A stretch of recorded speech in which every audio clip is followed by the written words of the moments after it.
and the new home of the BCS. This is America's #1 sports network. Welcome to the Chevy pregame show on Fox Live in the Weather Center in Metro Detroit. It's Tom Brenneman. Well, Jeannie, thank you very much. Postseason baseball, as you know, is played in the month of October, but for today's American League Championship Series Game 3, it more feels like the month of December. Temperatures are expected at first pitch to be at 44 degrees, but drop into the 20s by nightfall. So everyone's hoping after the game they won't need to see a doctor.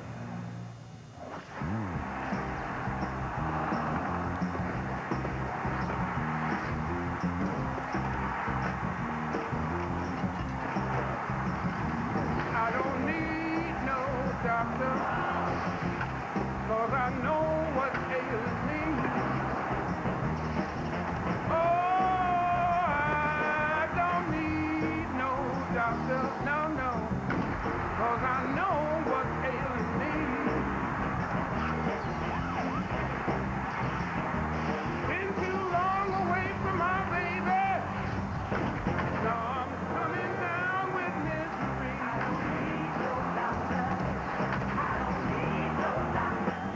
I don't need no doctor for my prescription to be filled. No, I don't need no doctor for my prescription to be filled.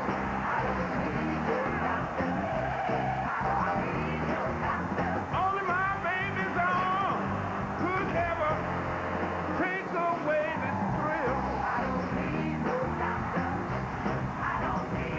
Fastballs and snowballs this postseason. You get the feeling Tom Glavine could have tossed a meatball last night and it would have worked. That's why he's the Chevrolet player of the game. You can log on to worldseries.com/Fox Sports and vote for your most dependable player of the postseason. And we have our own dependable player in studio. He is definitely the hero of the day for the Arizona Diamondbacks. Burnsy, swing it, son.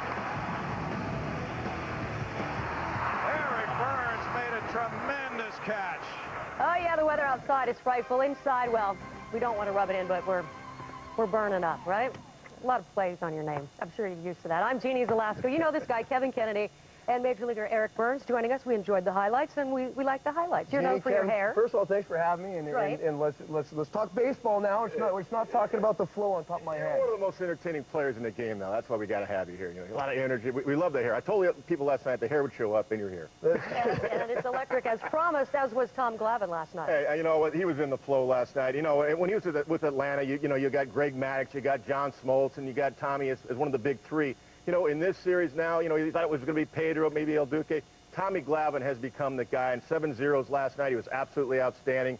You know, put the Mets up 1-0 because of his pitching performance. He set it up for the bullpen, which was #1 in the National League this year. Kevin, it was. I think the biggest thing about last night is that tonight the Mets got Chris Carpenter, so probably the best pitcher in the game, and they got a tall task ahead of them. And taking that first game last night, putting them ahead 1-0, it's huge for the series. But don't sleep on John Maine tonight.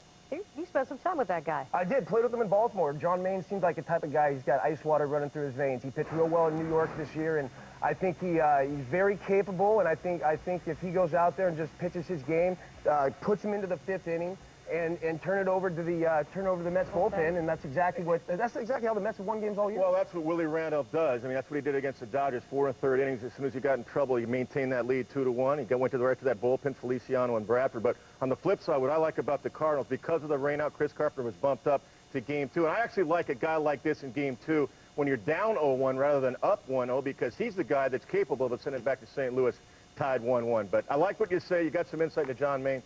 Don't give up on him because he's got good stuff. I don't know if you guys checked out a calendar today, but there have only been 5 postseason games in Major League history played on Friday the 13th. So are the Tigers concerned about playing in the 6th? The bigger question is whether they'll have Joel Zamaya's heat in the Detroit Chill. And, of course, the big freeze at first base when someone suggested a position change. But that's not going to happen. I don't want to get anything started about Pudge playing first because he's not going to. The only time that would happen is if there was an adjustment during the course of a game for some reason. Carlos Guillen will be the first baseman. Put it down, mark it down, sleep on it, do whatever you want, but he will be the first baseman.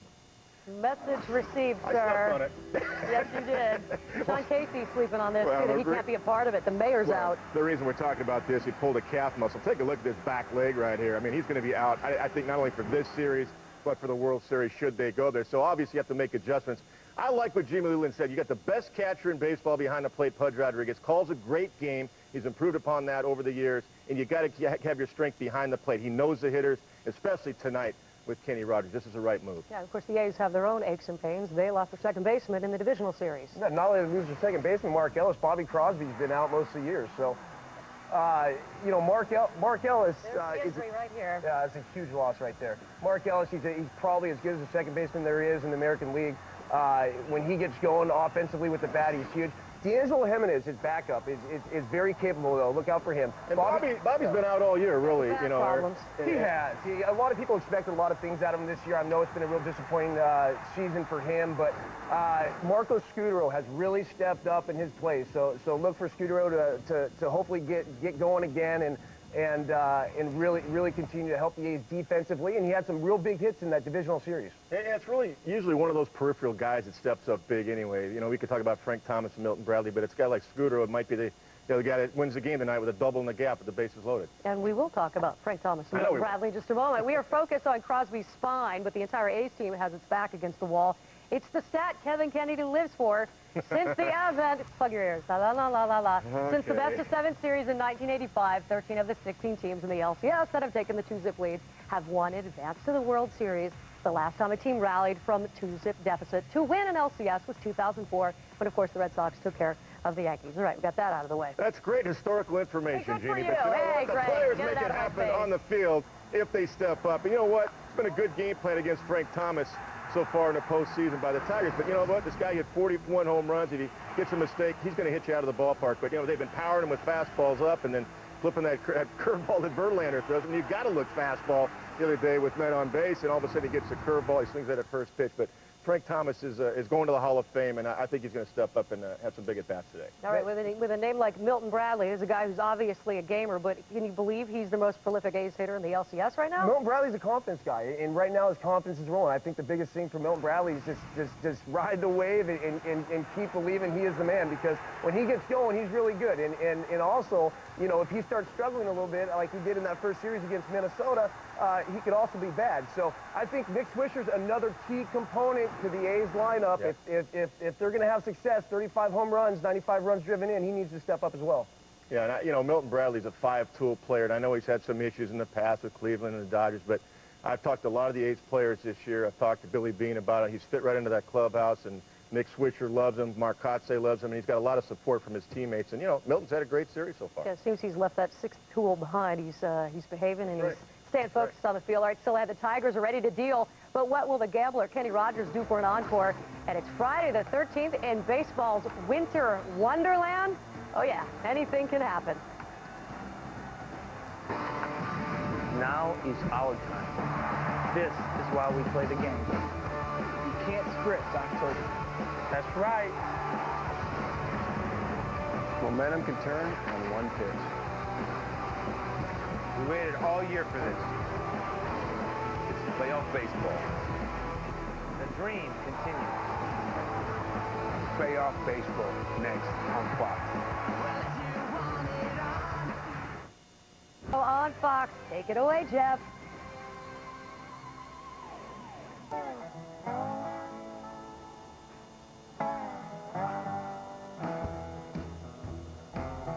Play ball. I get that old loving feeling every time I see Jim Leland. When the faces are low and we got 'em blowing by, well, hang on to your helmet, here comes Zoom Zoom Zamaya. Win or lose, I got them lights on, Tiger Fan Blues.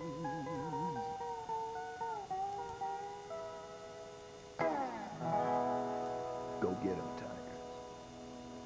Oh, yeah. All right, they are numb and number in Detroit. Hang on, Skip, you'll get your moment right now. In regards to the work of Jeff Daniels, even the Dumb and Dumber have to understand, come on, it's been 19 years since the Tigers made the playoffs.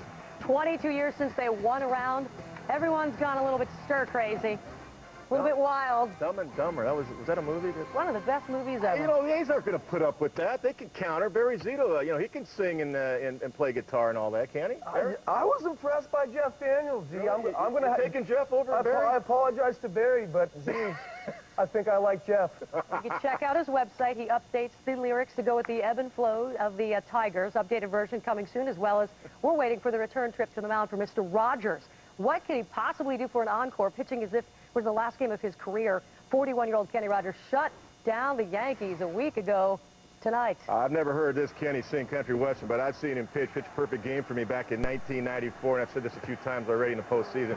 It's worth saying again, I've never seen him better. I mean, if you're a dart thrower out there, you can't throw darts better than this. He painted the corner with his changeup, his curve, his fastball. Nothing was up over the heart of the plate, and that's why he shut the Yankees down, and that's why they're sitting at home right now.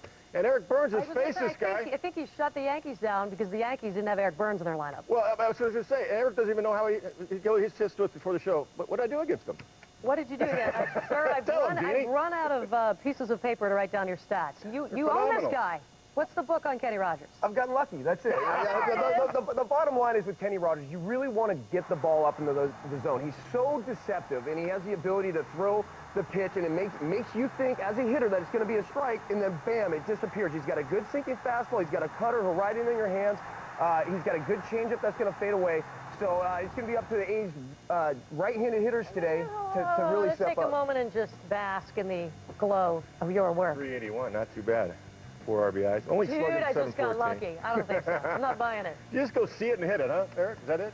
Just see it and hit it? See it and hit it, but it's a little more difficult with Kenny Rogers. And if he has the same stuff that he brought against the New York Yankees last time out, I'm telling you right now, the Oakland A's hitters are going to have a real tough time. All right, he is opposed by the hard-throwing, cold-weather-loving Rich Harden, a native of British Columbia, who keeps hockey sticks at his locker in Oakland. He, of course, grew up in Canada, says, I love this stuff. Well, you know what? If he's throwing 95, 96 in the cold weather, no hitter likes that. But you know what? He's only thrown 5 innings going back to April. I mean, that's the longest he's thrown since April because he's been injured. Yes, he threw an instructional league the other day on Monday. He threw 3 innings. He's thrown, you know, as much as 60, 70 pitches. But interesting choice in Game 3 being down, and I'm assuming it's only because Ken Maka wants him to go 2 starts should the series go that far, but they got to get there first. I don't understand this choice. I know Ken Mock and Billy Beane always believe that they have an ace up their sleeve, but right now I think Dan Herron was probably the better choice for Game 3.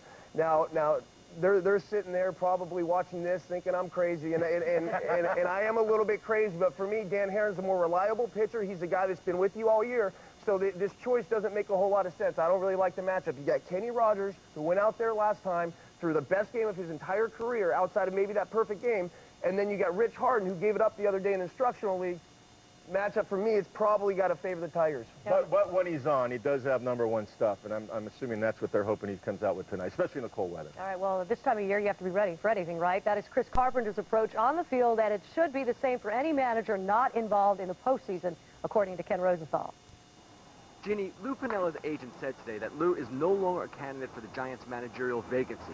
Piniella remains the frontrunner, the clear frontrunner for the Cubs job, but the sudden availability of Bruce Bochy could alter the equation. The Padres will allow Bochy to interview with other clubs. It remains to be seen whether he will be a fallback position for the Cubs or a viable alternative to Piniella. Alex Rodriguez, his trade value would increase if teams thought that he could still play shortstop, and the prospect of going back to his old position could persuade A-Rod to waive his no-trade clause. 3 GMs I spoke with this week believe that A-Rod still could play short, but perhaps not at the level that he did in his last go-round with the Rangers in 2003. The White Sox and Tigers are among the clubs that would be interested, or could be interested, in A-Rod at short. Gary Matthews Jr., he has informed the Rangers that he will indeed test free agency. The Rangers are still undecided on their manager and facing a number of free agent issues. Matthews, coming off a breakout season, could be attractive to a number of clubs. The Cardinals if they lose Jim Edmonds, the Cubs if they lose Juan Pierre, the Giants as a replacement for Steve Finley, and even the Angels if they fail to trade for Vernon Wells. Finally, here in New York, clear skies but unseasonably cool temperatures, of course, not quite as cool as in Detroit. Cliff Floyd, the Mets left fielder, underwent ultrasound for a strained left Achilles tendon today. He is not in the lineup tonight, still listed as day-to-day. Lou, don't go anywhere yet. You got work to do. Yeah, really. All right. Thank you, Ken. Tonight it's the main event at today. John Maine has made the journey from AAA pitcher for Baltimore to playoff starter in New York in the span of 9 months. It is his job to keep Prince Albert contained. Tiger.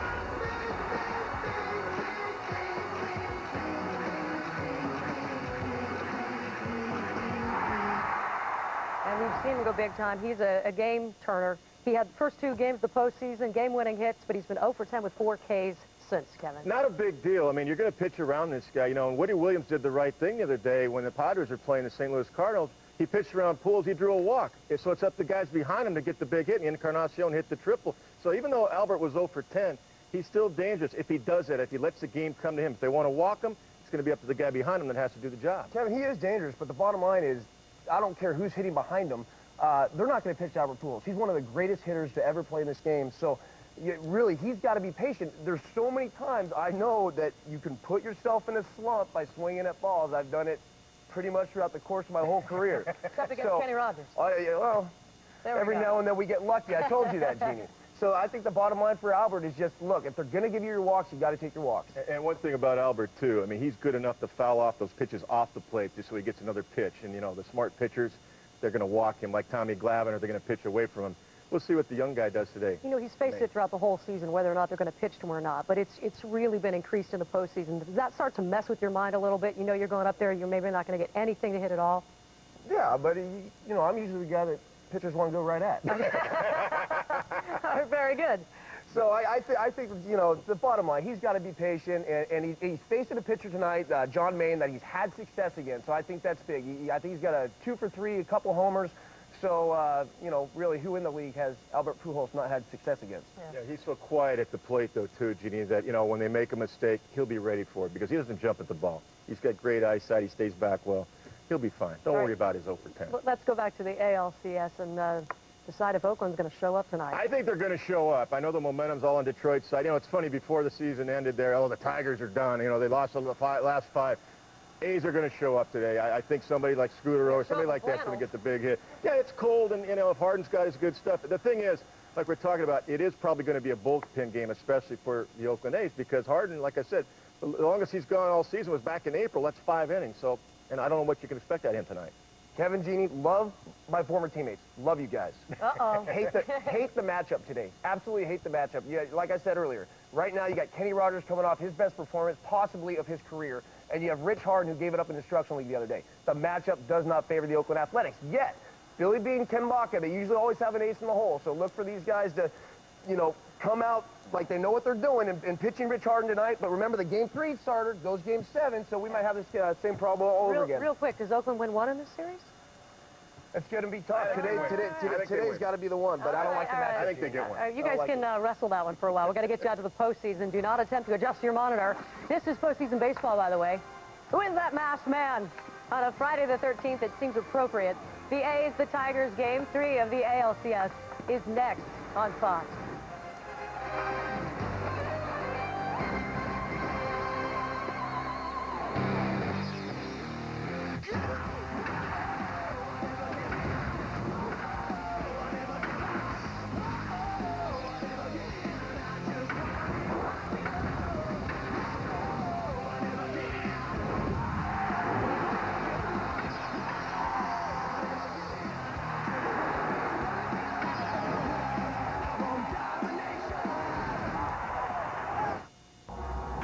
NFL Sunday, this week in HD.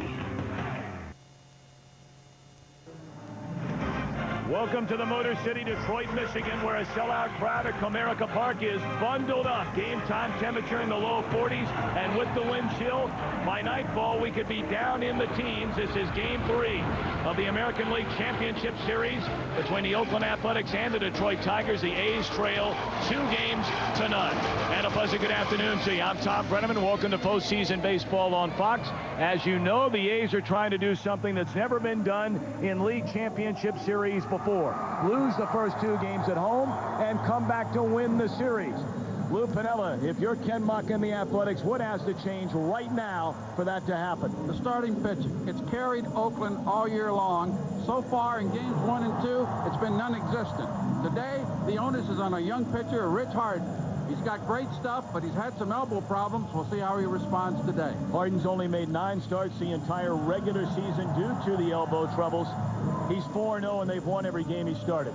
The last time Steve Lyons, the Tigers, were in the World Series, Sparky Anderson was their manager. He's still the manager, the only manager to win a World Series in both leagues. Jim Leyland has a chance to do it now. Well, what Jim Leyland has done with this franchise is nothing short of amazing. Everyone told him you're crazy to take this job. They lose all the time for 19 straight years. You can't win there. All he did, marched them straight into the playoffs. But once he got here, they still questioned his moves.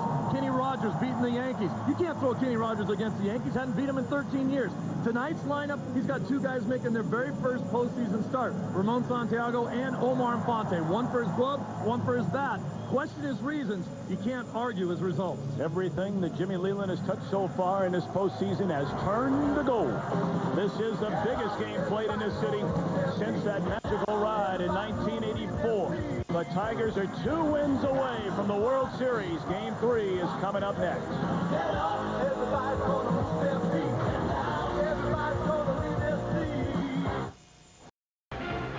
The League Championship Series on Fox, sponsored by E-Trade Financial, by Baby Ruth from Nestle, Savor the official candy bar of Major League Baseball, by Lowe's for all your home improvement needs. Lowe's, let's build something together. And by McDonald's. The Tigers have taken the field for Game 3 of this American League Championship Series on a frigid Friday. On a Friday the 13th, no less. The starting lineup for the A's brought to you by Hyundai. Jason Kendall behind the plate. Mark Kotsay in center. Milton Bradley, 6 of 9 with a couple of home runs so far in the series in right. Frank Thomas hitless as a DH. Jay Payton in left. Eric Chavez at third. And a ladder third of Nick Swisher, Marco Scutaro, and D'Angelo Jimenez. And starting at 4, the Tigers, coming off the brilliant division series start against the New York Yankees. His first ever postseason win is 41-year-old left-hander Kenny Rogers, a 17-game winner during the regular season, and his pitcher profile is brought to you by your Exxon and Mobil retailer. Kenny Rogers 10-1 in his last 15 starts against Oakland. He's a 3-pitch pitcher. He's got a sinking fastball, curve, and a change. He will throw in to pitch away. He's going to live away from most of the right-handed hitters. And he's one of those guys that makes great adjustments to his game plan. If one thing isn't working, very quickly he recognizes that and tries to go somewhere else. Refreshingly smooth Bud Light. Always worth it. Well, they're waving the white towels here at Comerica Park. Of course, they won their only 2 games they played here against the Yankees, winning that series 3 games to 1. And here they are playing in an American League Championship Series in this ballpark for the first time ever. The first time Tiger fans have seen an LCS game since 1987. And Jason Kendall settles in, 2 hits and 8 at-bats so far in the LCS. Kenny Rogers gets a sign from Pudge Rodriguez, delivers ball 1, and we are underway in Detroit.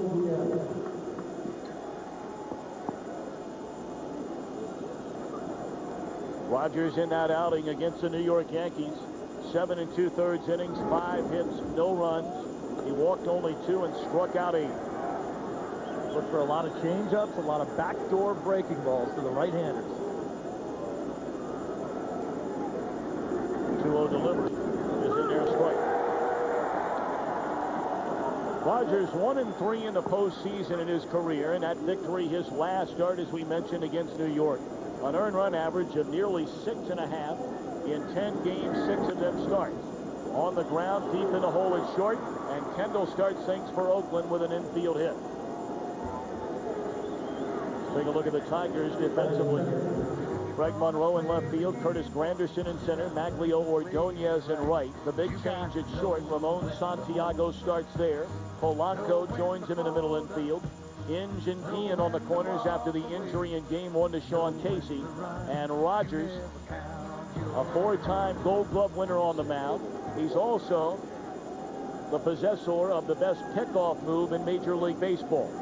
One of the best fielding pitchers in all of baseball. Mark Kotsay, 4 hits and 8 at-bats. And he looks at a fastball, strike 1. And with the probability of Rogers throwing more ground balls, Santiago was inserted in the lineup by Leland. Showed great range on that last base hit.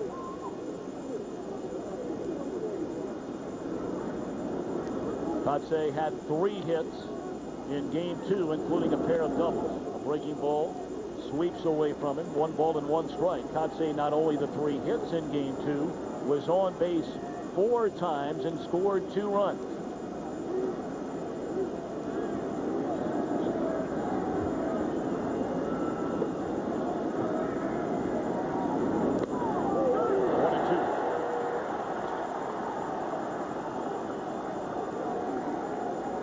Last time the Oakland Athletics played in a game where the temperature was less than 45 degrees, you have to go back 6 years ago. The last postseason game was also in Cleveland between the Marlins and the Indians. That was in the '97 World Series. But again, with the wind chill, and the wind is blowing at about 15 to 20 miles per hour today. The temperature may say 44 degrees, but the wind chill already down in the 30s. Now, I don't buy all the people out there saying that Detroit has an advantage because they play in this weather sometimes. They haven't played a game in the 40s since April. Popped up in a foul ground. Inge. What a play by Brandon Inge.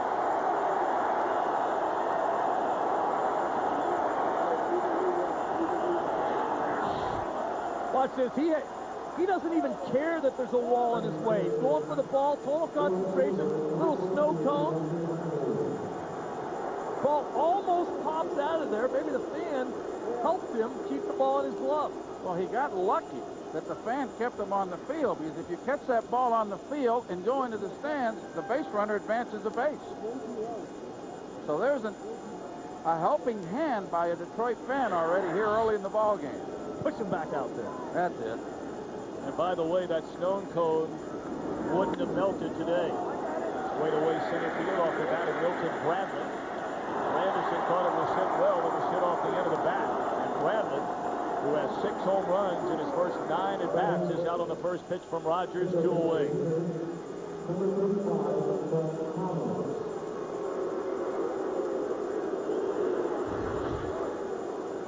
Well, now Frank Thomas. He made the final out in game 2 with the bases loaded, representing the winning run on a fly ball to center field, capping off an 0 for 5 night. And Thomas is hitless in 8 trips so far in the LCS. You're talking about your top 2 run producers in Thomas and Nick Swisher. Not a single hit between them. You can forget about the starting pitching. The A's are still not going to win. Well, you need to score runs, but remember, they've got a great record when they score 4 runs or more. They scored 5 the second game. The starting pitching gave up 8. Well, Kenny Rogers is not going to throw anything near Frank Thomas's hitting zone. He's got him down 0-2 in this count. He's not going to throw a pitch that's anywhere near the strike zone now. He doesn't care if he walks Frank Thomas. He will not let Frank beat him. Drills him in the left thigh with a fastball. It's so cold, though. Frank right now is just feeling that it hit him. This is the kind of cold that numbs your reflexes. Ball hits him. That might have hurt the baseball instead of Big Frank. You're not hurting Frank.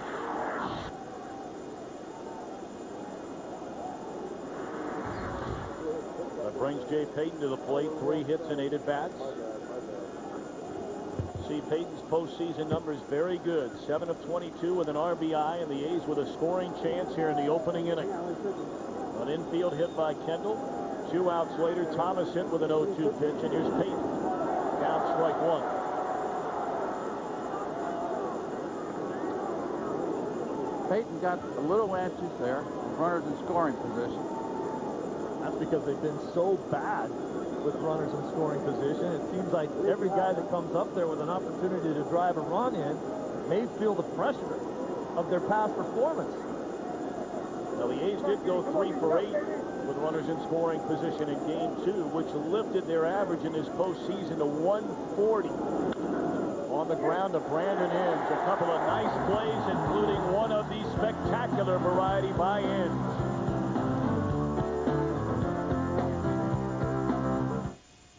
On Fox is sponsored by your Exxon and Mobil retailers, where drivers do, by MasterCard, and by the new Hyundai Azera. It may be the most car for the money ever. Tigers coming to bat.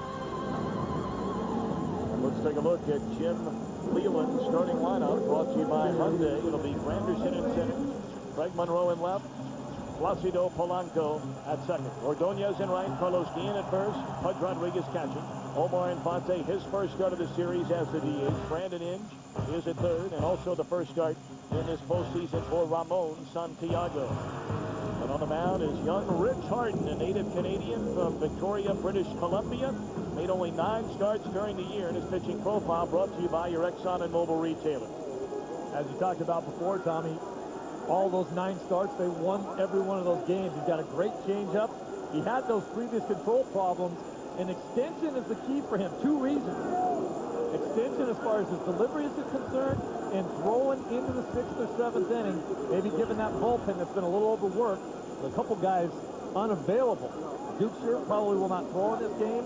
He's got to get deep in the ballgame. And Harden out of the strike zone. His first 2 pitches to the leadoff man, center fielder Curtis Granderson. 4 hits and 10 at bat.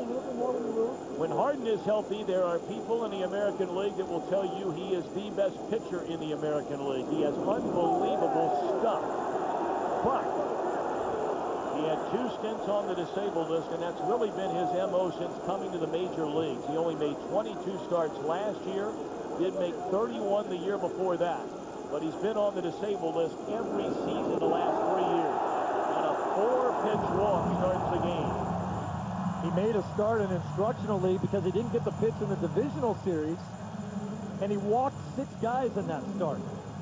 He usually doesn't have trouble with control, but all of a sudden, he does. A's on defense, same group we've seen in the first 2 games of this series. Payton, Conce, and Bradley in the outfield. Chavez, Scudero, Jimenez, Swisher third to first, Harden and Kendall the battery. Back in April, Harden went on the disabled list with a muscle strain in his back. Missed a month. And then missed 94 games from the beginning of June until September the 20th with a sprained ligament in his right elbow. And he has not thrown a strike yet. And that was a concern of pitching coach Curt Young. He was really concerned with this cooler weather. The fact that he hasn't had many starts, as you alluded to, Steve, the command would be a problem, and so far it has been. Look at him. He's not even wearing sleeves. He's from Canada. Greg Monroe, the batter.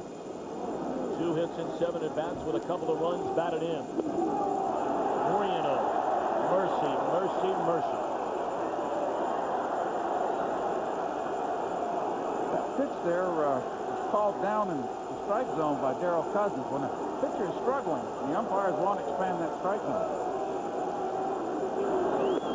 There's the first strike on the 8th pitch thrown in the game by Rich Harden. Harden, a 17th round draft choice back in June in 2000. And came racing his way up through the Athletics minor league system, dominating at every level. And there's right. He was only in the minor leagues for 2 years and 2 months. His stuff is that good. You saw the note a moment ago. Opponent's batting average, 198. The lowest among all starters in baseball the last 2 years. I think the runner will be going here on the 3-2 pitch. He is. And a base hit through the vacant hole. Granderson makes the turn and goes to third, and here come the Tigers. And that is the problem pitching in running counts. Somebody's got to be covering. Monroe found the right hole. Well, that play almost ended up like a perfect hit and run. You see Jimenez at second base. He has to go cover the base. Where does the ball go? Right where he used to be. Obviously, what you try to get your middle infielders to do, if they're going to cheat straight in. You're not supposed to go cover the bag before the ball crosses the plate. That way you won't get caught in that situation, especially in a double play situation. You're cheating towards the bag anyway. Now Placido Polanco, 4 hits and 8 at-bats through the first 2 games of this LCS, including a run batted in, and he has been a monster during this entire postseason. 11 hits and 25 at-bats.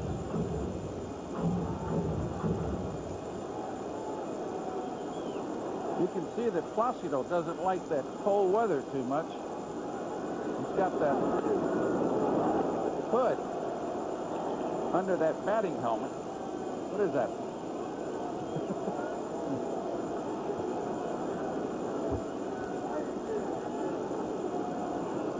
There's a lot of hoods in the ballpark today. I don't know what they call that. We need one up here. 2-1.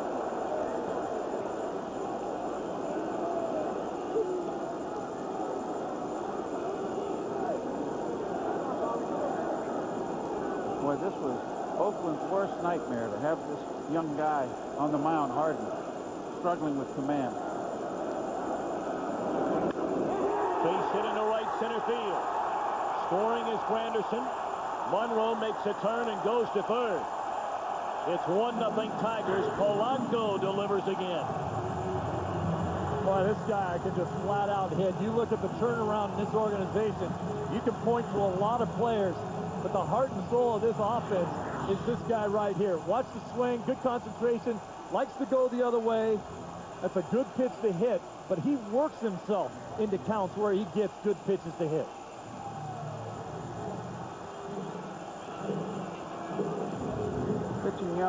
Pitching coach Kurt Young is out there talking to Harden. So one thing I have noticed, even though this guy is struggling, he's only thrown fastballs. And when you're struggling with your command, sometimes it's better to throw that changeup, incorporate your slider, get a feel for a different pitch. It makes you stay back longer and your control gets better. Perhaps that's what Mr. Young just told Mr. Hart. That would be my message. Don't go out there and jump or pump fastballs. Use your other pitches. Two of his best pitches are the changeup and the split finger. Jason Kendall told me sometimes when he throws his changeup, it acts like a slider, believe it or not. Rafael Ordonez looks at a fastball, strike 1. I said, Jason, what do? You put down 4 fingers and look for a slider? He goes, yeah, basically. Ordonez pretty quiet so far in this LCS. 2 hits and 9 at-bats with an RBI. But the Tigers have just pounded Oakland starting pitching. Lou Piniella, you talked about it from the very start. Loaiza, 6 innings, 7 runs in game 2. Zito did not finish 4 innings in game 1 and allowed 5 earned runs. On the ground, deep in the hole, they get the forced play at second. Scoring from third is Monroe. Very hard slide there by Polanco to make sure they couldn't turn the double play. 2-0 Tigers.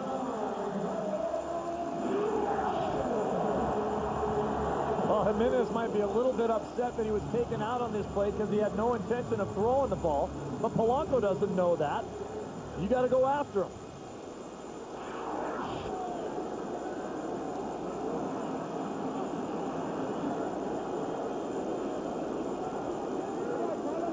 Carlos Guillen.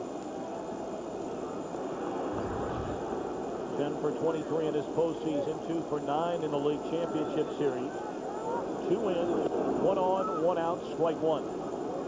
Still fastball after fastball by Harden.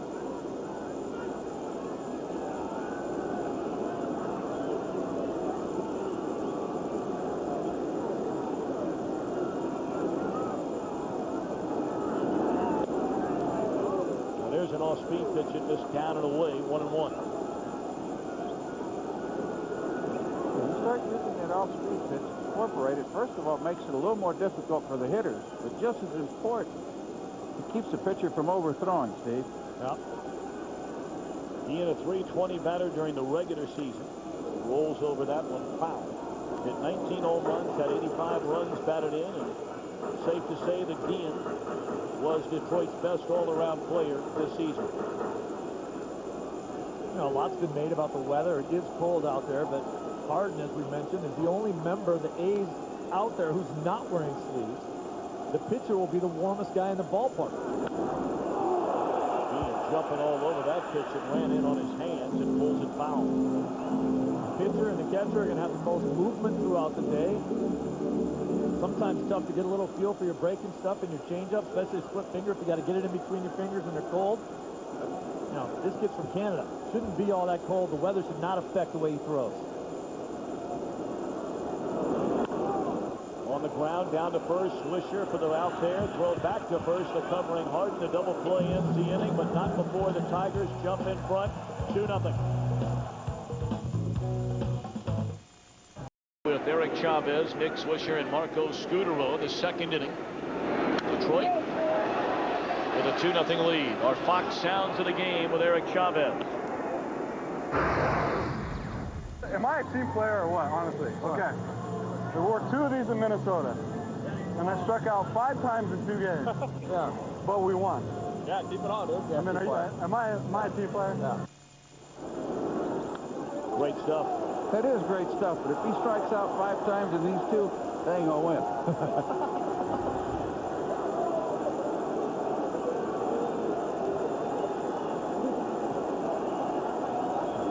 Chavez 2 hits and 7 at-bats. As a solo home run, his only 2 RBIs in this entire postseason have come on solo home runs. And the 0-2 from Rogers. Breaking ball left in the middle of the plate. In the air to right center field, but this ballpark plays very big in that park. And Granderson at the track runs it down, and Chavez thought he got it.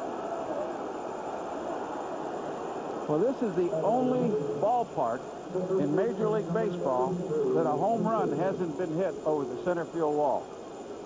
And they've got a young man out there in Granderson that can go get it. You see that line that goes from the deepest part of left center, the wall that cuts straight across to right center. Not a single home run all year long. Leland called it, it's baseball. Of course, he managed in Denver, Colorado before they started sticking balls in humidors. They got him back to Pittsburgh quick, too. In there, strike to Nick Swisher. Swisher, like Frank Thomas, 0 for the series. And during the regular year, Swisher hit 35 home runs and knocked in 95 runs. And he's really got to get it going. Got to start hitting the ball solidly. Has not hit a ball out of the infield in this series.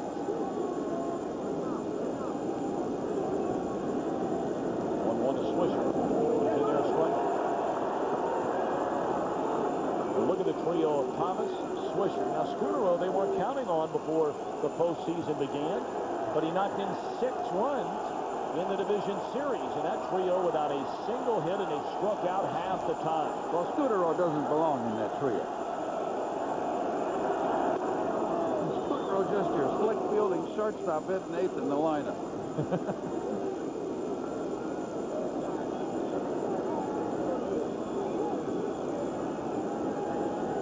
But expectations create disappointment. And when you drive in 6 runs during a 3-game sweep in the division series, you know, perhaps the A's saying, okay, well, you know, we know you're not going to do that the next round, but a little bit of something. Well, that's like finding a wallet on a Friday night, looking for one on Sunday and Monday, too.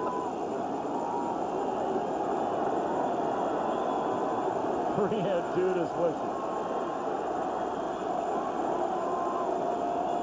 Swisher played at Ohio State University. His #1 Buckeyes are playing up the road in East Lansing, Michigan tomorrow. So they'll be kicking off about an hour before Game 4 here.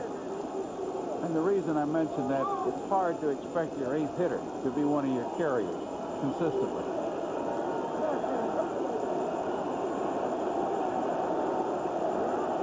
on Nick Swisher. On the ground, foul.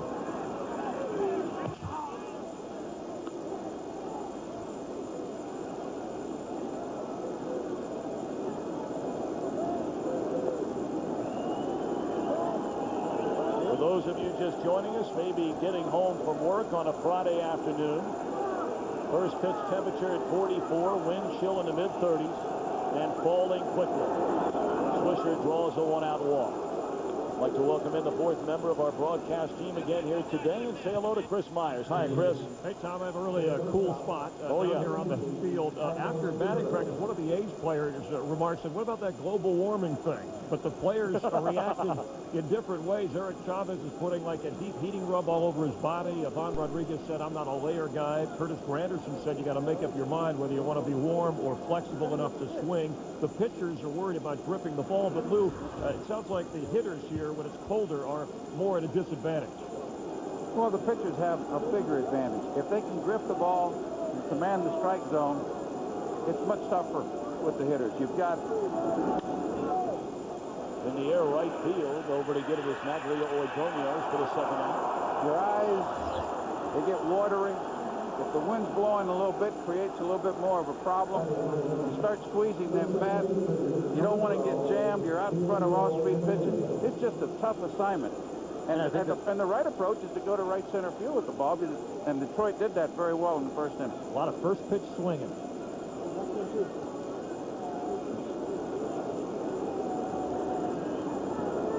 D'Angelo Jimenez, 2 hits and 7 at-bats.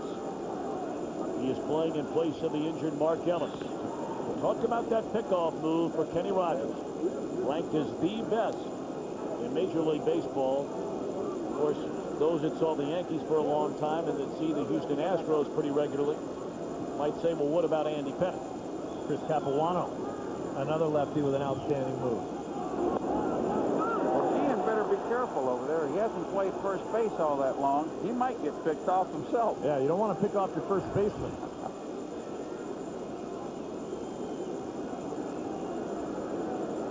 He's going to have total concentration, which will make his adjustment to playing first base a little bit tougher.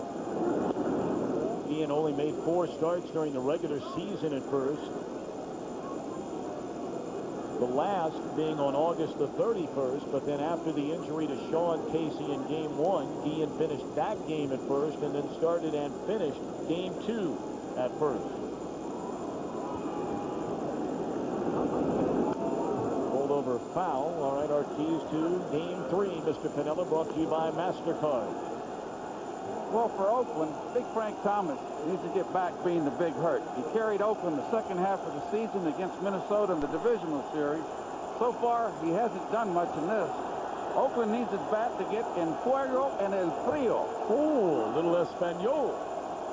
And for Detroit, patience with Rich Harden. He's coming off elbow injury. I'm not too sure about his stamina. So the Detroit hitters have to show some patience, which they have, make them pitch, and hopefully they'll get the Oakland bullpen early. 1-2 to count. That's fouled back out of play. The bilingual Lou Piniella. It's funny, there, Lou's oblong some Espanol there, and I'm still looking for my wallet. I don't understand him, and I don't want to sit close to him now. Coming up right after Game 3 here, Joe Buck, Tim McCarver, Luis Gonzalez. And Ken Rosenthal will be from Shea Stadium in New York. A masterpiece last night turned in by Tom Glavine. Outstanding relief work by Guillermo Mota and Billy Wagner in a 2-0 Mets win. 1-2 again on D'Angelo Jimenez. Well, you can see that Kenny Rogers flipped that curveball up there, and it got away from him. And that can happen anytime. There's no question. You blame the cold here. You see the top finger off of the ball, and just that one just got away from him. And you can see Pudge has to jump out of the box to get it, and then he kind of looked at his hand afterwards. Well, sometimes pitchers like to put a little pine tar. That's not legal. No, but sometimes they do on their hand. What are you saying, Lou? I'm I'm not saying anything. I'm saying that sometimes pitchers, you know, in really, really cold weather, they got the little stick 'em or stuff, but So the Chiefs. I didn't know. Hey, you know they're doing whatever they can to get some extra gription on the ball. 2-2 the count on Rogers, trying to keep those fingers warm.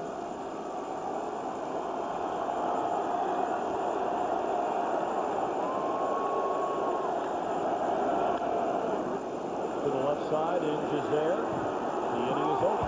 A walk, one left after an inning and a half. Tigers in front, 2-0.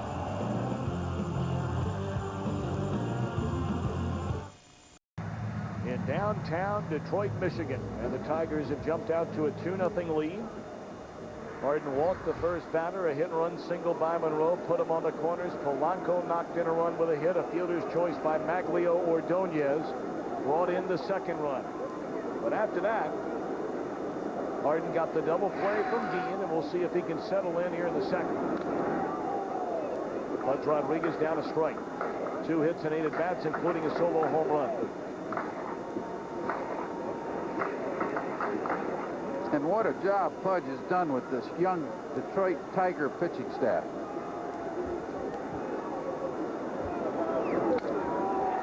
Broken bat, soft liner at Jimenez, one away. And we told you the pitches that Rich Harden throws. Let's show them to you. Some great camera work. Watch the grips on each pitch. There's the fastball. There's the circle change. You see the index finger and thumb put together as a circle, and there's your split finger. That's the big tumbling action of that ball out of his hand, down in the zone. That's the pitch that got him the double play and out of the inning. And we talked about the necessity of Harden having to use all his pitches. Omar Infante, a .277 batter during the regular season, making his first postseason appearance at the plate. And his first appearance, period, in this LCS. Well, he's got a quick bat. He's got some speed.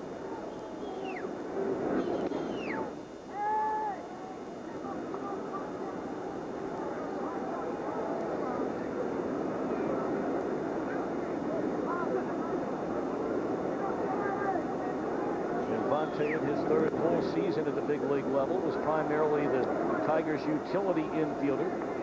Had a real good second half to this season.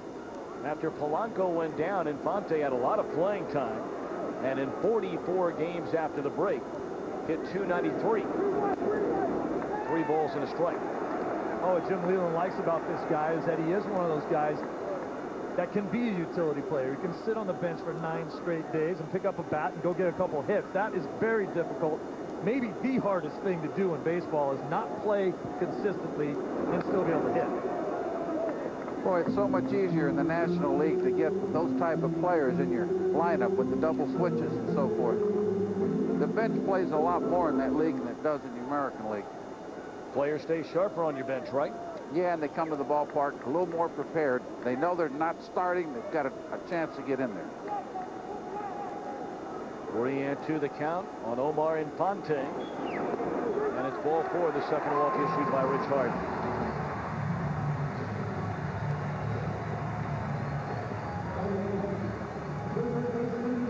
For those of you that weren't with us for Game 2 of this ALCS, the Tiger pitchers ripped off 6 consecutive strikeouts late in the game, an LCS record. Esteban Loaiza gave up 7 earned runs in 6 innings. And Milton Bradley, one of only 3 players ever to hit a home run from each side of the plate in a postseason game. Those are the 3 records that were set in that Game 2. Strike 1 on Brandon Inge, who had a monster Game 1. Was on base 4 times in a series opener. 3 hits, including a solo home run and a run-scoring double.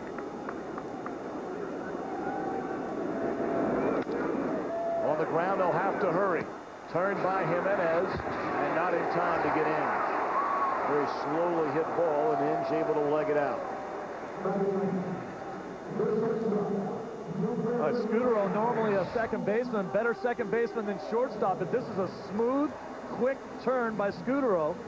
Throw a little bit to Jimenez right side, which makes it a little tougher to turn that double play. But Scudero is also thinking, hey, if I keep the ball on the right side of the bag, I keep my second baseman out of trouble. Yeah, it's a little harder with that type of feed to get a good, crisp throw to first base. Now Ramon Santiago in his third year with the Tigers after returning to the team as a minor league free agent prior to this season. Spent most of this year at the big league level. Was also down at AAA Toledo. And an 80 at-bats, a .225 batter with 3 RBIs. I think he only walked once all year. In 80 at-bats. Thou shalt not pass. Well, that's what Jimmy Leland was saying. I want to make him take a strike. He's a free swinger. I got him in there for his defense, but I want to see if he can get on base somehow.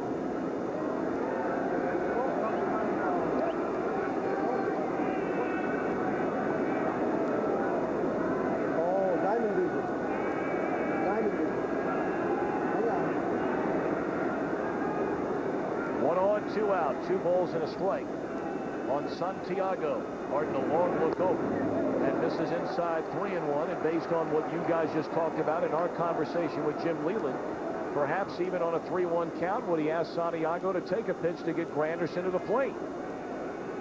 Well, I don't think so. I think you'll let him swing here on this 3-1 pitch. That's how you give a hitter a little confidence. He did swing away. It's going to be the best pitch you're going to see at that at-bat.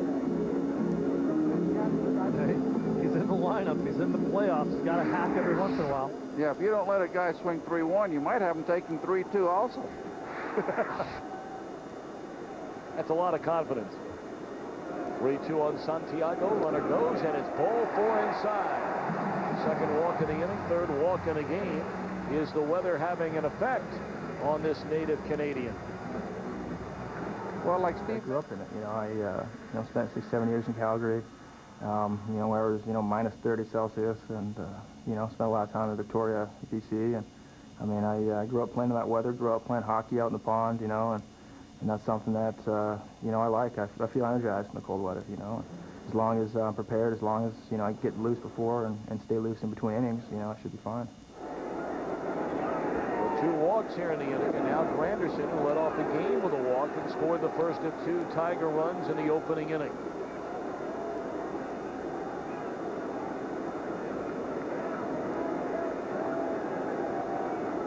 Two on, 2 out. And now 2 balls and no strikes.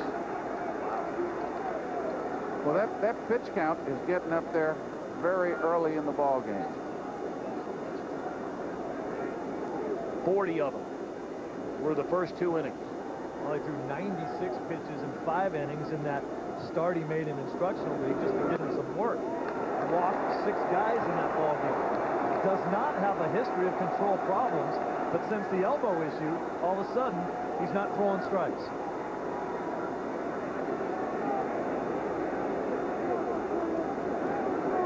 A 4-pitch walk to Granderson to load him up for Monroe.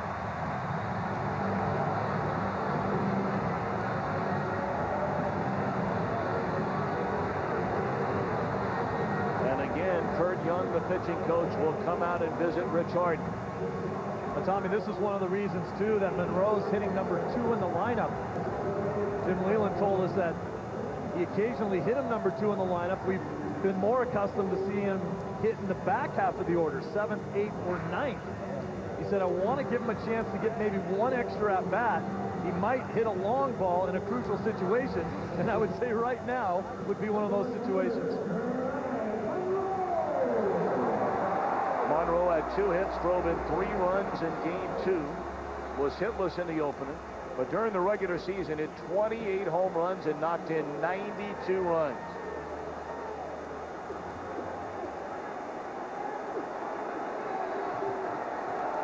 Monroe without a grand slam this season. And the bottom fell out of that pitch, so he took something off rather than just a fastball to Monroe. The biggest problem he's had is commanding his fastball. When he's thrown his off-speed pitches, he's given himself a chance. in Santiago, and Granderson aboard with 2 away. Came with a fastball that time, and Monroe was right on it, fouling it straight back. Dangerous pitch up in the strike zone. Whew. Good swing. Just fouled it straight back. I think you'll see a split finger pitch here with 2 strikes. Got a lot of confidence in Jason Kendall that he'll block the ball. So if Kendall calls for the split, he'll want it in the dirt.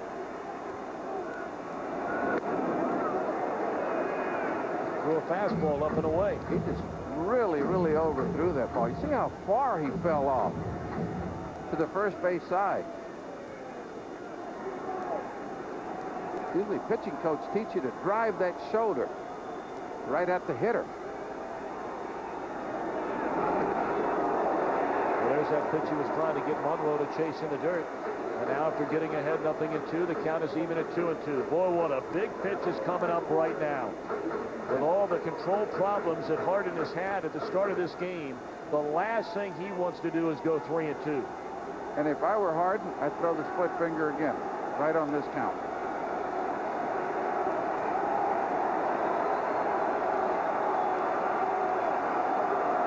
Which he did, and he got it to strike out. So Harden walks him loaded, leaves him loaded. 2-0 at the end of 2.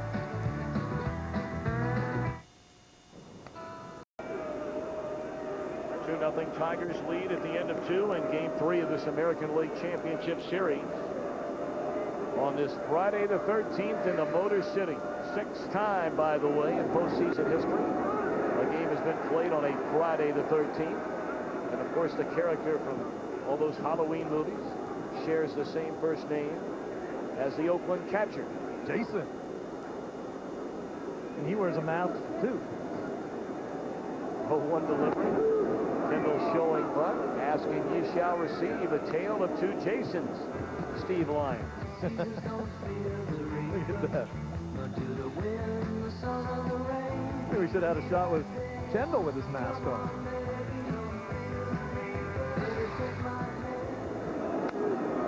On the ground in Santiago, far to his left, picks it up and throws out Kendall. That's why Jim Leland put him in the lineup, knowing that Kenny Rogers is very much a ground ball pitcher. Guillen does a nice job defensively, has all year, but he doesn't have this kind of range.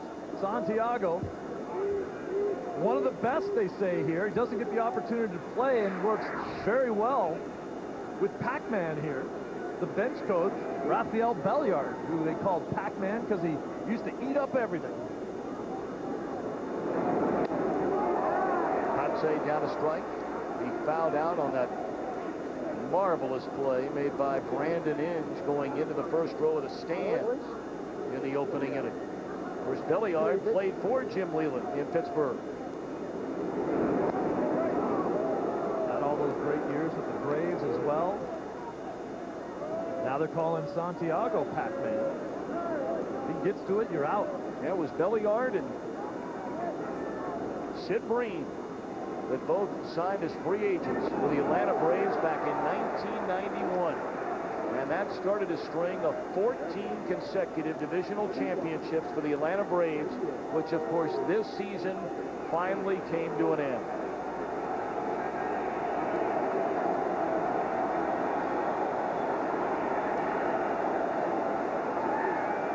To Conce. Fastball just missed. It's interesting to have a play where Santiago actually fields the ball and throws to Guillen at first. Santiago was traded to the Seattle Mariners for Guillen. Later re-signed with the organization, and now he's back in the big leagues.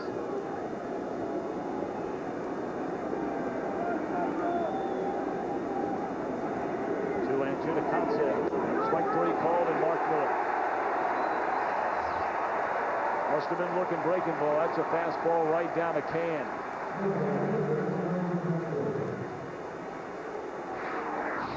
You're right, Tommy. Fastball right out over the plate with 2 strikes. As a hitter, you should be protecting the outer half of the plate. So he probably was looking for a breaking ball. That's about as close to the middle of the plate as you're going to see Rogers throw anything. Boy, when I played pitchers like Rogers were hard to hit. They gave you that illusion of the strike. Tommy John. Tantalize you. Tommy John, perfect example. John Franco, guys that never really throw a lot of strikes. Everything just looks like one. It's hard to lay off of it. Milton Bradley quickly behind 0-2. Against a pitcher like this, I like, as a hitter, to crowd the plate and get up in front of the box and get that ball before it sank out of the zone. Well, it's something you used to see frequently, Lou, when you played. A lot of guys making adjustments in the batter's box. You don't see it much anymore. Using the batter's box to your advantage, making the pitcher adjust to you. Hit the breaking ball before it breaks. Exactly. And today, most of the guys stand in the exact same spot.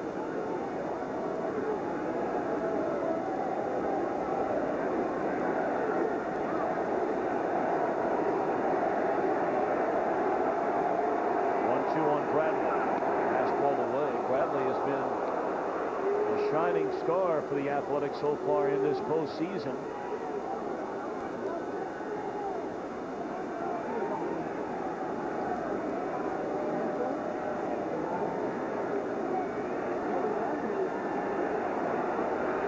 Two pitch, grounded foul. And for the A's in games 1 and 2 of this league championship series, Milton has been a one-man band. See the rest of the team hitting .213 with only 1 home run and 2 runs batted in. Bradley doubled in each category. And the only Athletic in this series with a base hit with runners in scoring position. How about that?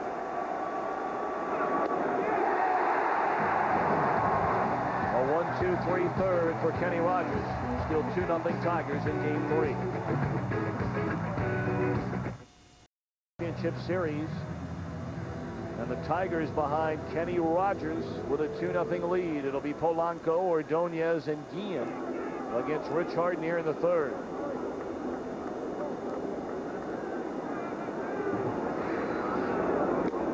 Now, Polanco's hit just about everything Oakland's thrown up there, except the ball on the inside half of the plate. I'd challenge him hard inside. Fastball on the outside edge, 1-1 on Polanco, who had a run-scoring single in the opening inning. He now has 5 hits and 9 at-bats during this league championship series. Pitch in, 2-1. And there he goes again, working the count, getting himself in the position where he gets a better pitch to hit.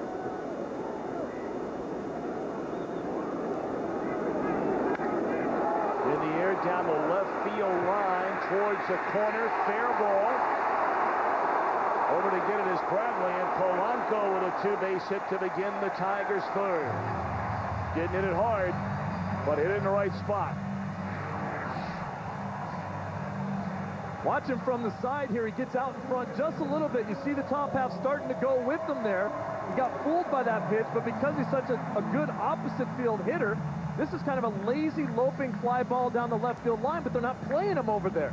And that's the danger of throwing the off-speed pitch when you're shifting your outfield a little bit towards right center. This ball stays in the air a long time down there, hits easily in fair territory, but no one over there to make the play. Yeah, it was an off-speed pitch, and what Polanco really did well, he skipped his hands back. Flipped that ball down the left field line.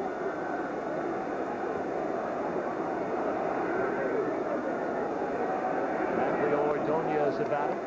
And takes down an in, 2 balls and no strikes. Ordonez knocked in a run with a fielder's choice ground ball at the shortstop Scudero. And Jimenez, the second baseman, is the one that's trying to hold the runner a little bit. I'd leave him alone. Ordonez should try to go that way with the ball. Slow roller up the third base line. That is a fair ball. A very poor at bat by Ordonez. I mean, he's your cleanup hitter and trying to knock in runs. But he doesn't even advance the runner on that weak ground ball, and staying at second base is Polanco. Well, everybody has to play. Chavez is going to make this play down the line. You don't worry about whether the umpire is going to call it fair or foul. You make the play. He rounded it off, picked it up. Ordonez thought it was a foul ball, so he didn't really run it out. This is a play where you can be safe if you're really hustling.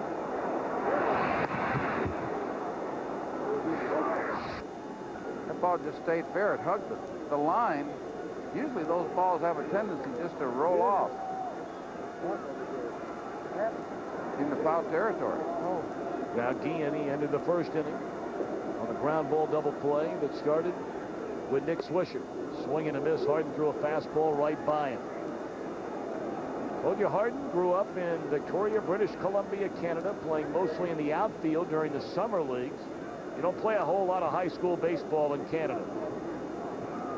Was drafted by the Mariners in the 38th round of '99, decided not to sign, went to Central Arizona Junior College. That ball in the air to right center field. Patse is there for the second out. So by failing to advance the runner, Detroit will not score on the fly ball, the third run of the game. For more on Rich Harden, let's check in with Chris Meyer.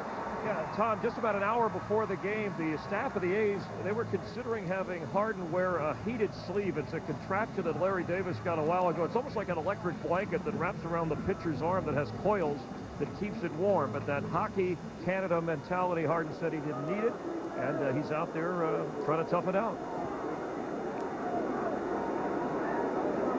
Go away, and now Pudge Rodriguez. I wonder if they could send that blanket up here. You have two heaters next to you. Steve didn't have a single one next to him. Ball one to Rodriguez. I've got one now, though.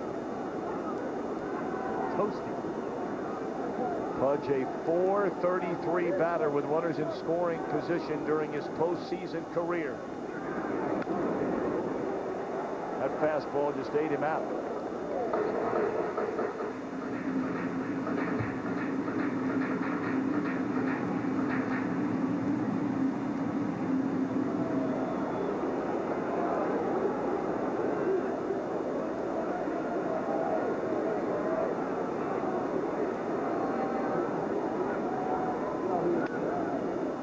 That splitter again that swung on and fouled out of play. Harden in this inning appears to be getting better command with his stuff. This is by far his sharpest inning.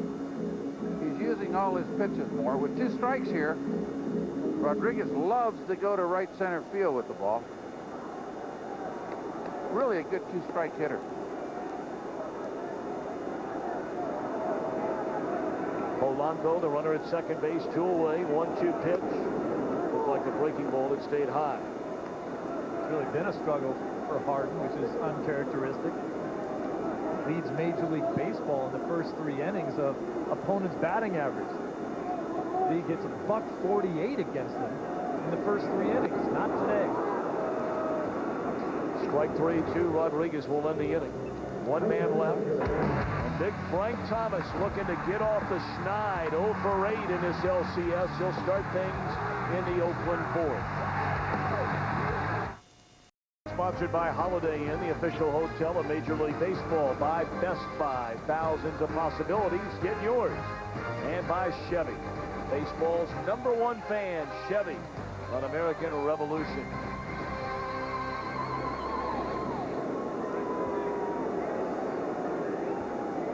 Sellout crowd at Comerica Park in downtown Detroit, Michigan. Game 3 of this American League Championship Series. And the Athletics trail Kenny Rogers and the Tigers 2-0.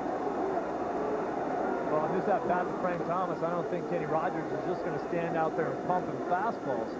But Frank will see his most hittable pitches in this at-bat with nobody on base.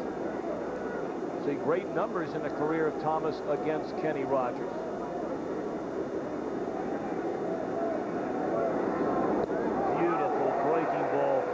Detroit left-hander. He's ahead 0-2. Watch the location of this pitch. Big breaker, but right there. And his index finger off the top of that ball. He throws a curveball virtually with 1 finger. We asked Jim Leland about Kenny Rogers before his last start. It turned into that 7 2/3 innings of shutout baseball against the Yankees. He said he's never seen a pitcher in all his years as a major league coach, a minor league manager, or a major league manager, where one pitcher was more focused, more prepared, and more ready for a start than Kenny Rogers was against the Yankees. And it showed. hadn't beat the Yankees in 13 years. Went out there and dominated, and these Detroit fans had never seen that kind of emotion. Nobody had seen that kind of emotion out of Kenny Rogers. 1-2 pitch. Fastball locks up Thomas, and the struggles for the Oakland Slugger continue. Gotta wonder why he's arguing that pitch. That's no doubt, that's strike 3. Well, in all his years, for as great a hitter as Frank Thomas has been, he's struggled knowing where the inner half of that plate is, and that ball's right there. Well, that pitch was set up by those 2 tantalizing slow curveballs that Kenny Rogers threw earlier in the count. Jay Payton, first pitch swinging, and he's out number 2. Eric Chavez wearing a microphone for us. We eavesdropped on his conversation with Nick Swisher a short while ago. By the way, we sputter throughout the year, and we come up with hits when we have to. Yeah. You know what I mean? By the way, you hit to the wrong court. Yeah. We got knocked down. When I hit, I thought it was gone. When you hit it, I thought it was going off of Heilman Manning. Yeah, I thought it was gone. The ball don't travel like it travels that way, though, straight left. For Eric Chavez, he thought he got every bit of that pitch from Rogers back in the second inning that sent Granderson to the warning track. Well, he hit it to one of the deeper parts of the field, and today, with the cold and the wind, you're going to have to use a cannon to hit it out to right field here. 15 batters now in the game for Oakland. Kenny Rogers has thrown all but 2, a first pitch strike. You know, in talking about this Detroit outfield, they're used to playing in this park, and they've got a big advantage. This is a spacious ballpark. They bunch into the middle, they give the lines, and that center fielder, Granderson, can go get the ball.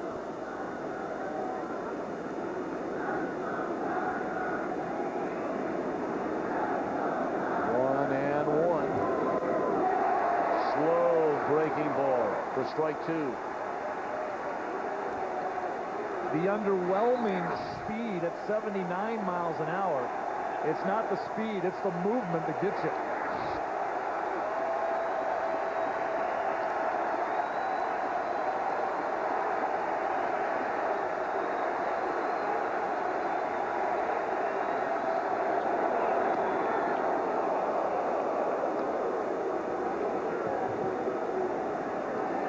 When I played, fans didn't have these white handkerchiefs.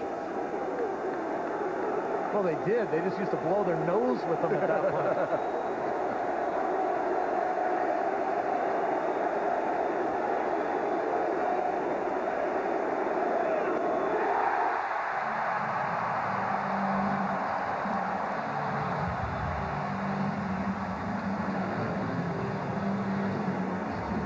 You first.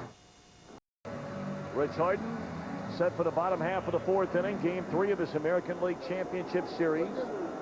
Harden allowed the first 3 batters of the game to reach, leading to 2 runs.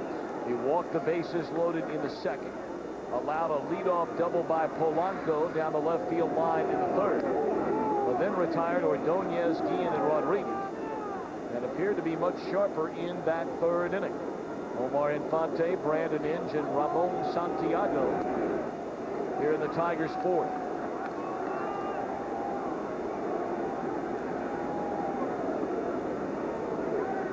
We mentioned earlier all 8 teams which lost the first 2 games in a best-of-7 LCS at home have wound up losing the series. If you include the World Series, a total of 21 teams have lost the first 2 games at home. Only 3 of the 21 have come back to win the series.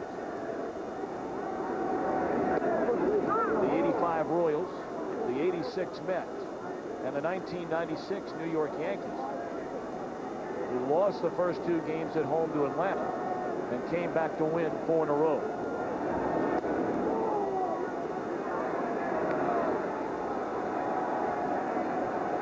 Right now, Oakland's job is just to try to get the series back to Oakland. And 2 on Infante. And a bouncing ball up the middle into center field, a base hit. So there you go again. Infante in the lineup. He's been on base twice. We caught up with Ken Maka in between innings and asked his impressions of Rich Harden. Well, a little rusty there in that first inning. Really, if he would have gotten ahead in the count to Monroe, that's probably a double play ball, Lou. I don't know. It was hit. It looked like it was hit right in the vacated spot there. So he probably could have gotten out of the first inning with no damage at all. But still, he's walked a few guys. He's a little rusty. I mean, the first 4 pitches he threw, he kind of bounced. But last inning, pretty good. So hopefully we'll get a couple more good innings out of him. Yeah, he has thrown 56 pitches, Ken. Has he talked to you about how he feels right now? No, he walked by. He's got a little snicker on his face, so that's all good. So, you know, I can't see where he's not going to get to 100. Thanks, Ken. All right. Really enjoyed our time with Ken Maka. Born and raised in Pittsburgh, Pennsylvania. Played collegiately at the University of Pittsburgh. And he has done an outstanding job for this Oakland Athletics team. The story has been told time after time about very low payroll in a small market. Yet here they are again in the postseason this year, advancing around for the first time in a long time.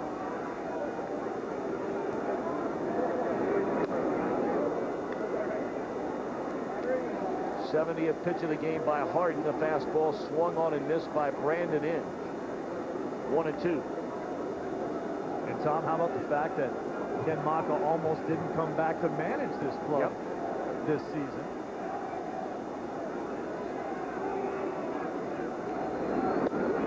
Swing and a miss. He threw a fastball right by him. Third strikeout of the game for Rich Harden. Time to take a look at our game summary. Brought to you by Verizon Wireless. Placido Polanco, the man who made the Tigers go the entire year before he injured his shoulder, wearing it out in the postseason and wearing out Rich Harden again. And Kenny Rogers, never known as a postseason big game pitcher, he's not allowed a single run in 11 2/3 innings in 2 starts this postseason. Well, Rogers is really doing his job. Santiago up here in the 9th hole, Infante can run a little bit, so I would be looking for Leland to put this game in motion with a 2-0 lead. Harden thinking the same.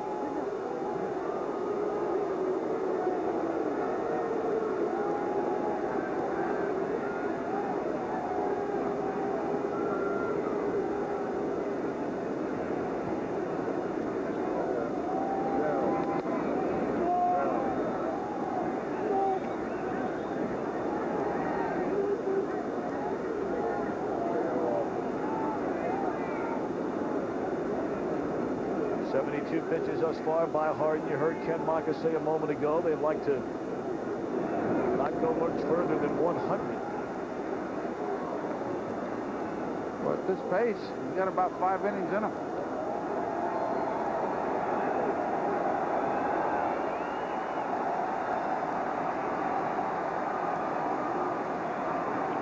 Well, 2-0 the count. Big lead over there by Infante. There he goes. And nobody covered second base for the Athletics. Holy Moses. Well, you have a brand new middle infield. Scudero's been at short for a while due to the injury to Bobby Crosby, but now it's Jimenez. Well, someone's got to be there. I mean, the communication between middle infielders, every pitch they're looking at each other, reminding which guy is covering. I don't know how that can possibly happen. Maybe Scudero couldn't hear with that beanie hat over his head there. Yeah, but don't you do the mouth motion, yes. You know, the mouth open, the mouth closed kind of thing? Absolutely. The communication is not verbal. It's a sign, open mouth, closed mouth. You have to do that before every pitch. There's no way you can mess up that communication.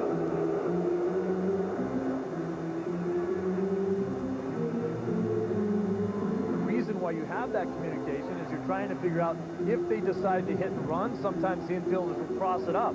On a hit and run play, that would mean that the second baseman would go ahead and cover because he's trying to hit the ball the other way through the hole. If you keep it straight up and you don't think they're going to hit and run on a straight steal, the shortstop should cover because Santiago's a left-handed hitter. Rio shows bunt, takes a strike. Now, Santiago's only walked one time all year in 80 at-bats. He's already got one walk today. Yep. And he's 3-1 in this count. Jim Leland telling him to take. Well, he let him swing 3-1 the last at bat. He fouled it back before drawing the walk, and with a runner in scoring position and 1 out and a 2-0 lead, swings away and comes up empty. Runner at second, 1 gone, payoff pitch. Into center field, a sinking liner. Kotze makes a catch, and hustling back to the bag is Infante. He had gone about a little more than halfway before realizing that Kotze had a chance to get to it, which he did. Watch Infante. He doesn't think anyone's going to catch this ball. He takes off. Makes the great adjustment right there because he realized Kotze in center field can run him down. Got a great jump on that ball. He was lucky to get back, but he did. And that's one of the things that Leland was talking about before the ball game, that he's got an advantage. The opposing outfielders sometimes play a little too deep, and Detroit hitters get a lot of those little bloopers in there. Swing and a miss by Curtis Granderson, who has walked twice in the game and scored a run.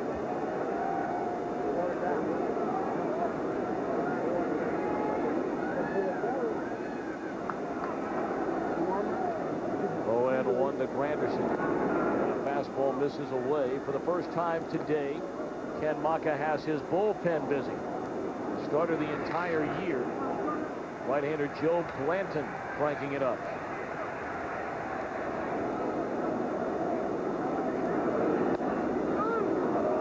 Talked about Curtis Granderson and his ability in center field. Last year, Detroit, we talk about the rookies and the young players in this organization. They drafted a kid named Cameron Maven, who's being compared to Ken Griffey Jr. in center field. In the air, right center field. Kotze on the run and will flag it down in front of the track. A couple of huge plays in the inning by Kotze. And we're back after a break from your local Fox station. Men of America. Boss God. How do you know if you're an outfielder and you're going to run the ball down? Right there. Hang loose. Shaka bra, I got it all under control. Takes about 5 steps, not even looking at the ball. Great outfielders will turn and run. They know where the ball's coming down. And that was a sweet play right there. Saved a sure run and a possible inside the park home run, because Granderson can run. It's a long way to run out there. Talk about turning points in ball games. That could be one right there if the A's get back into this. Well, they did it with a glove in that inning. They better find a way to start doing something with the lumber. Rogers working on a 1-hit shutout, has retired 8 in a row. And it's a ladder third in the batting order. Nick Swisher, Marco Scudero, and D'Angelo Jimenez. Well, Swisher hasn't done much in this series, but I really loved his approach in his last at-bat. He's much more quiet at the plate. Hinge behind the bag with a strong throwing arm. 1 away.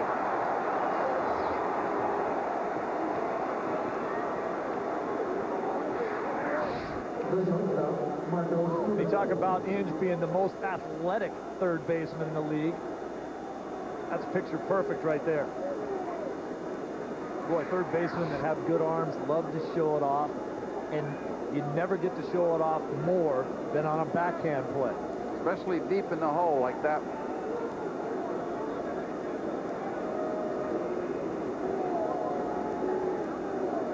Nine in a row set down by Kenny Rogers, who grew up in Plant City, Florida. That is the strawberry capital of the United States of America. And in fact, he is the son of a strawberry farmer. Wasn't allowed to play baseball before his senior year in high school because it conflicted with the strawberry season. And the family farm was more important than Rogers playing baseball. The only year he played, he was a left-handed shortstop.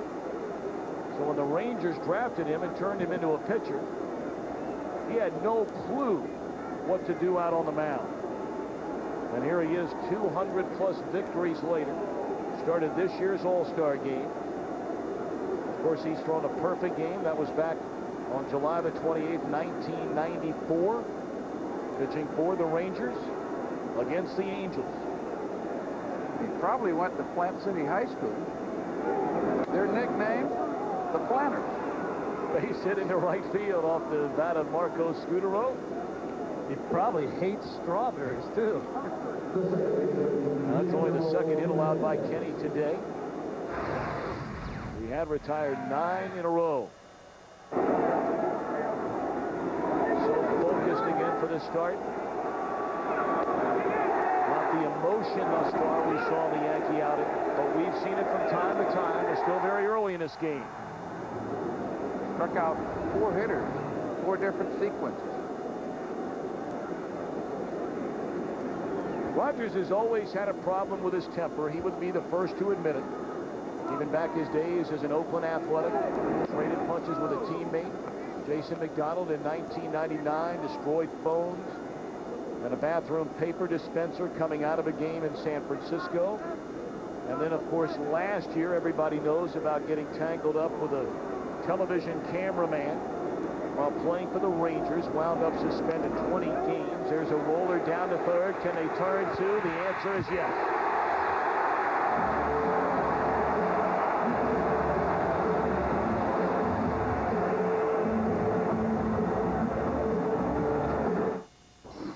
I see it all in my mind before it goes in here. This is sponsored by Chevy. Baseball's #1 fan, Chevy, on American Revolution.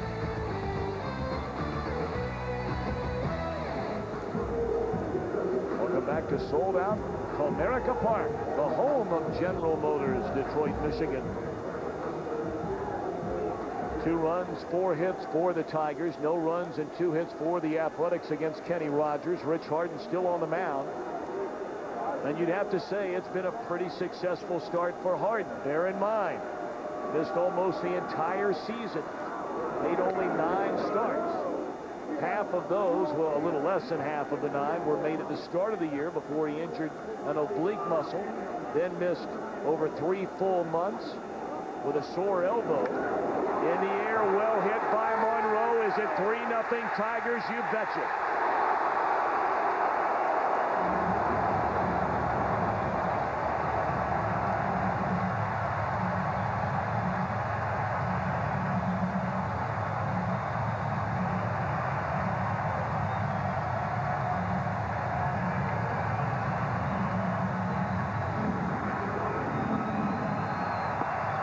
Monroe, his 3rd postseason home run, his 1st in this league championship series. This kid is some kind of fastball hitter, too. Goodness, this one's right down Broadway. Went down and got it. He's a low ball hitter for a right-hander. And that's something. Just pulverized that pitch. Didn't get out by far, but that's because it's windy and it's heavy air. But look at the concentration, the swing, perfect balance, hitting off of that stiff front leg. And a really high finish, which allowed him to get really good weight shift into that swing. Here's the finish you're talking about, Lou. Way up above that left shoulder. We were talking last night, and you said, hey, guys that finish low don't have power. You got to extend that ball up over your left shoulder if you're going to hit the ball out of the yard. I should have tried that more often. Soft liner caught by Swisher at first off the bat of Polanco. We caught up with Jim Leland in between innings and asked about something he touched upon before the game when his team used patience with Rich Harden. Yeah, I think we've done a pretty good job. This is one of those like and dislikes games for a manager, though, Lou. You know, it seems like we should have 4 runs or so, and that's, you know, the good part is I think we made him work, but the bad part is we really haven't put any numbers on the board other than the 2 spot, and that's, you know, that concerns me a little bit. You talked about Kenny Rogers and his focus in his last start against the Yankees. Looking pretty good out there right now, too, isn't he? Well, so far, so good. He's mixing them up pretty good, trying to keep them off balance, and that's his game. He's not throwing quite as hard as he did the other day, but he's pitching pretty good, obviously. All right, thanks a lot, Jim. Okay. Skipper Jim Leland, his team leading 2-0 in his best-of-7 series, and after the home run by Monroe, A 3-0 lead here in game 3. Well, it is amazing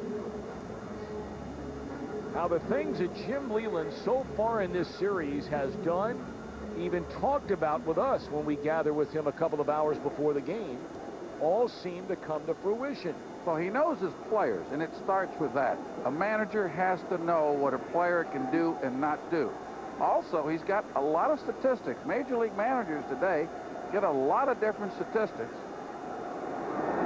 on who hits whom, where they hit in the lineup best, and then you've got a little bit of that gut feeling, which I think Jim Leland has. He uses a lot of the gut feelings with the moves that he's made. We talked about it in the open of the show.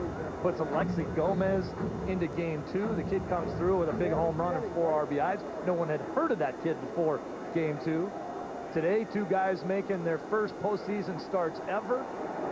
Infante and Santiago have both been on base.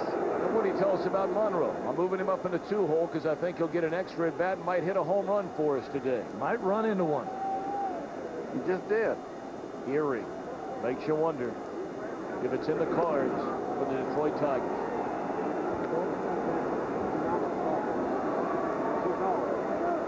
But the thing that you can't get away from as well with the Tigers is the job that Dombrowski has done here as the general manager. This organization lost 119 games 3 years ago. Fly ball to center field, and that'll end the inning. The solo home run by the Tiger left fielder makes it 3-0 after 5.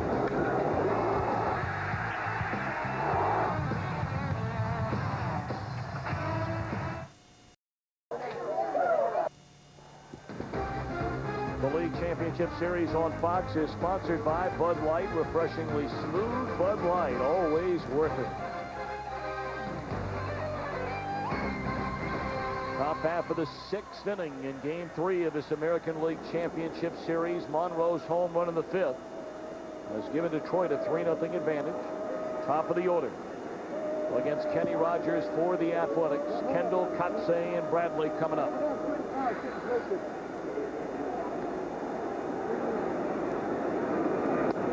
Strike 1.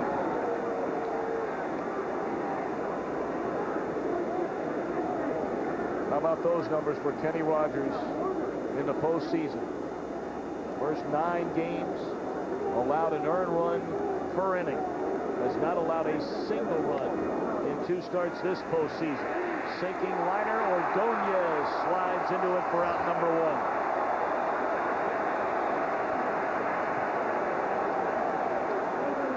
1. Well, it might be cold, but this place came to life after this home run by Monroe in the 5th.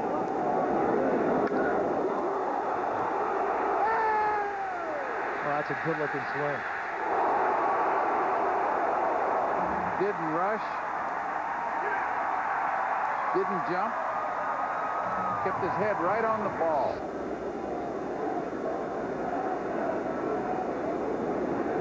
Kotsay 0 for 2, and this should be 0 for 3 on the ground ball to Santiago.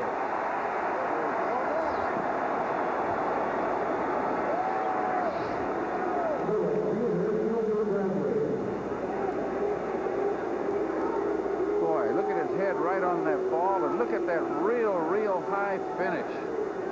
All that weight shift. And when I talk about weight shift, you hit the ball with your body weight.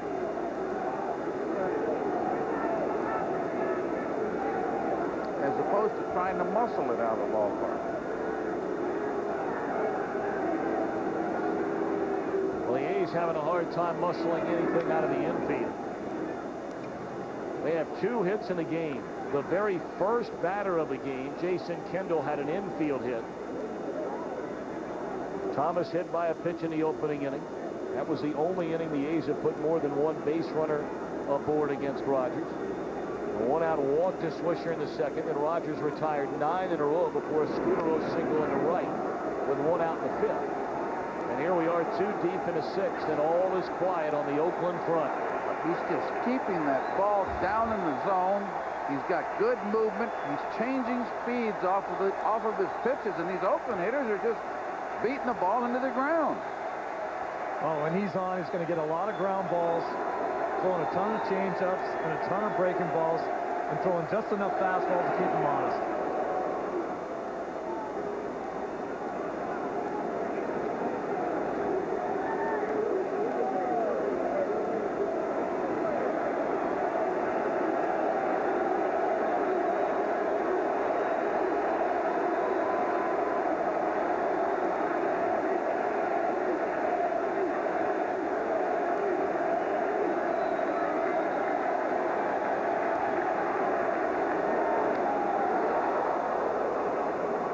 go 1-2. Only 70 pitches thrown so far in this game by Rogers. And all the other second guessers out there that Jim Leland's had to deal with said, why would you not throw Rogers in game 2 in Oakland, where he's 23-1 since '95 in that ballpark? Heck, it's 12-4 here.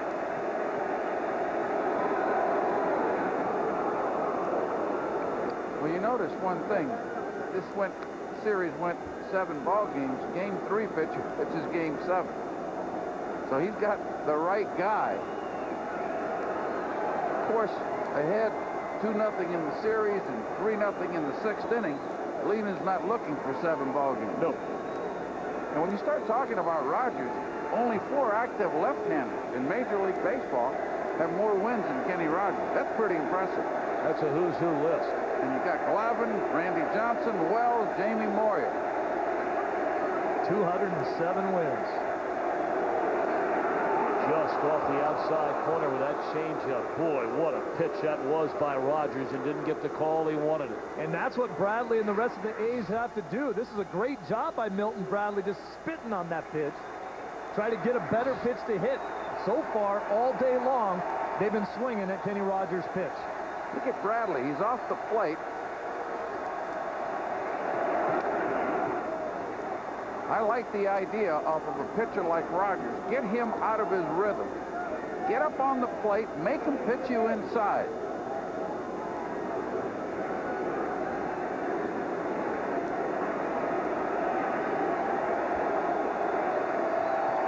To the count on Bradley. Crowd still standing, cheering, willing Rogers to end the 6th.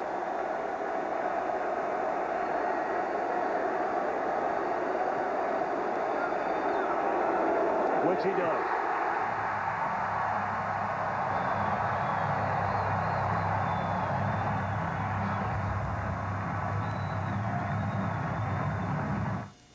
My clothes didn't. On Fox. Bottom half of the 6th inning, still Rich Harden on the mound. Was allowed 3 runs on 5 base hits. The first 2 runs coming in the opening inning. And then a solo home run to start the 5th by Curtis Monroe. Ivan Rodriguez to lead things off. Will be followed by Infante and then Inge. All the activity in the bullpen earlier was Joe Blanton. Now Chad Godin cranking it up. Justin Duchcher, their outstanding reliever, has been unavailable the last couple of games with pain in his neck. Pudge a soft line drive at Jimenez. Our HP personality profile zeroes in on Ivan Pudge Rodriguez. Grew up in Puerto Rico. Loves reading about boats and airplanes.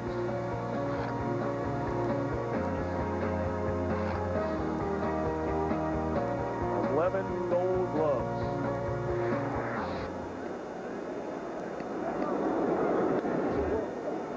He wants another ring. Chris Rodriguez in 2003 won a World Series title with the Florida Marlins and then left to come to Detroit. Lost 91 games last season.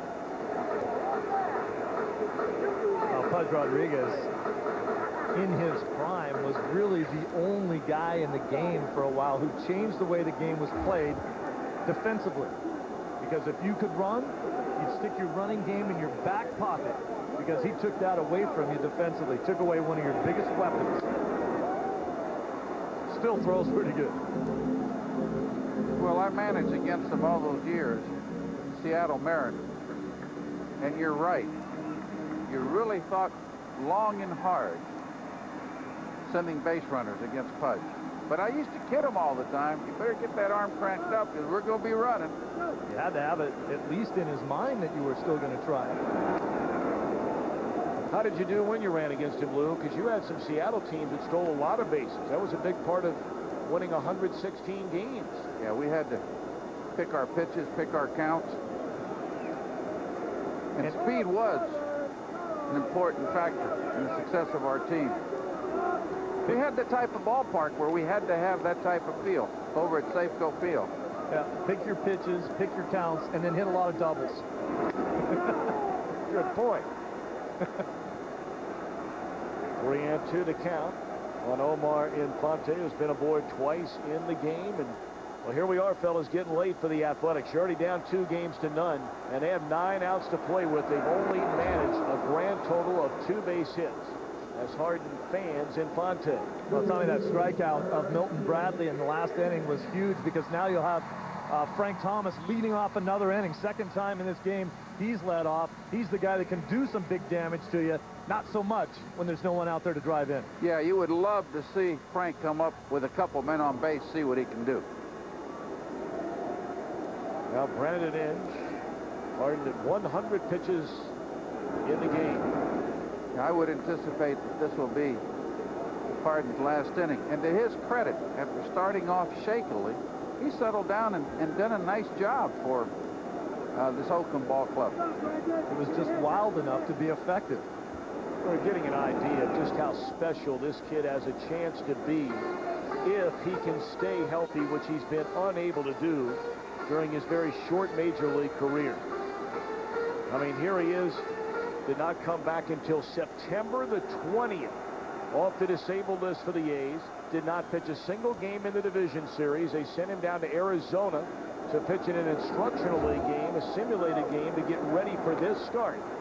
And here he is, the biggest game of the year for the A's. And it looks like he'll get through 6 innings. And hoping it'll be at 3 runs. 3-1 on Inge. Well, he did a nice job, too. I mean, he struggled through the first, and then Monroe took him deep. But other than that, I mean, he has put his team in a position to win a ball game, but they can't score. And there's a walk. And do you go get him now or leave him in to face Santiago? I think they're going to go get him. Ken Maka will call on Godin from the bullpen. The A's trail 3-0.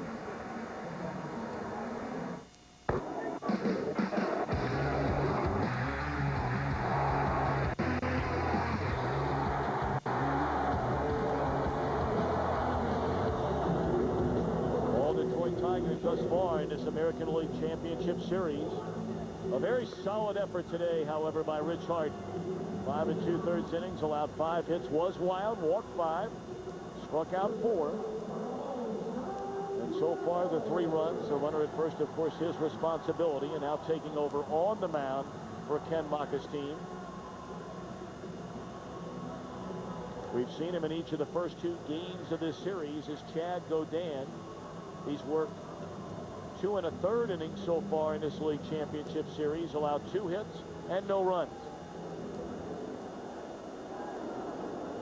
Very critical part of each of these bullpens, not having for the A's Dukeshire, their best setup man, as a right-hander getting the ball to Houston Street. And we know all about Joel Zumaya. Was unavailable for game 2. And more than likely is unavailable for this game 3. Got a very strange wrist injury that the trainers and doctors are kind of baffled by. They've never really seen it before. 1-0 on Ramon Santiago. Taking away 2-0. I got to think when you throw a fastball 103 miles an hour, puts a little extra torque on your arm in places where other guys might not feel it. Well, when you hear about somebody's wrist and forearm, the first thing you think of is in the inside of the wrist or the forearm. For Zumaya, it is on the top part of his wrist and forearm. And there's what Zumaya missed time in September with the same injury. They gave him a cortisone shot. They said they will not give him another cortisone shot during this postseason.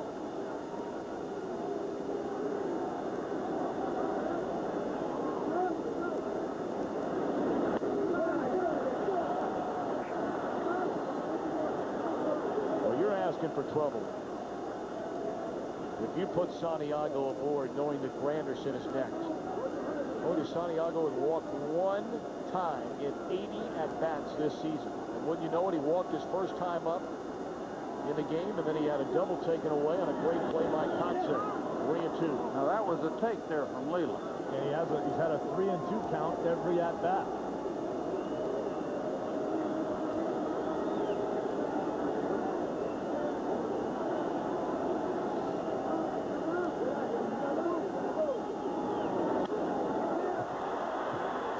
Short left field. Bradley's got it. For Peyton, and that will end the inning. We're back to Detroit after a break from your local Fox station.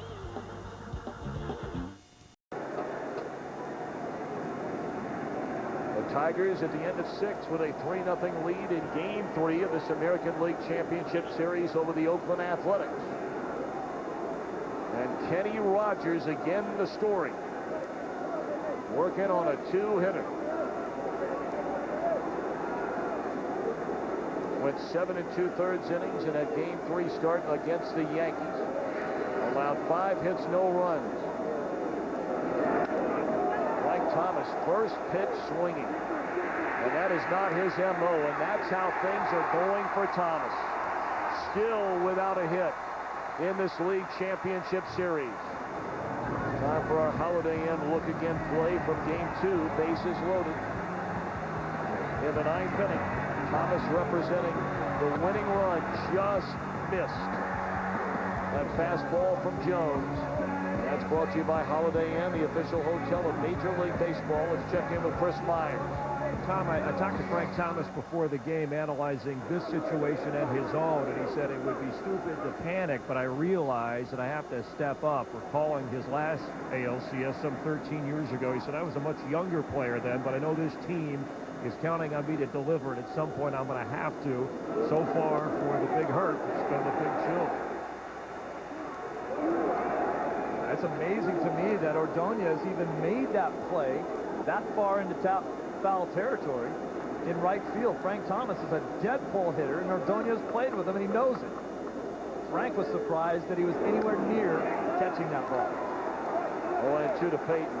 But you certainly sense, Steve Lyons, Lou Piniella, that when you see Frank Thomas, generally a very patient hitter, selective hitter, going up there here in the 7th inning to lead things off down 3.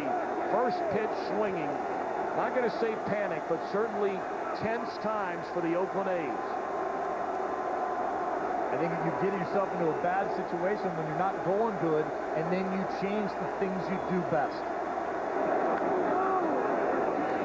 Clayton able to fight that one off, and still 0-2. Lou, we asked Ken Maka before the game, do you say anything to your guys? Down 2 games to none before you take the field here in Game 3. He said no. No, you really don't as a manager. These guys have responded all year. They know what they need to do. They're just not getting it done.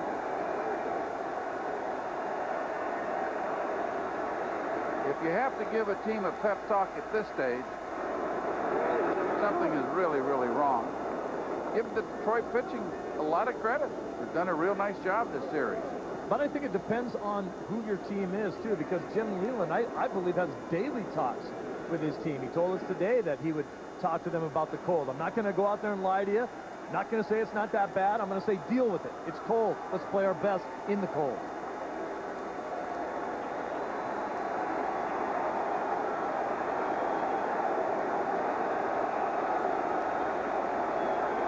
To the count on Jay Peyton.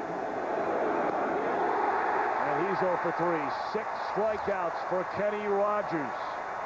There's some of the emotion that we've been waiting to see out of Rogers. We showed you Harden's pitch selection. Let's show you what Kenny Rogers looks like. Here's his fastball grip.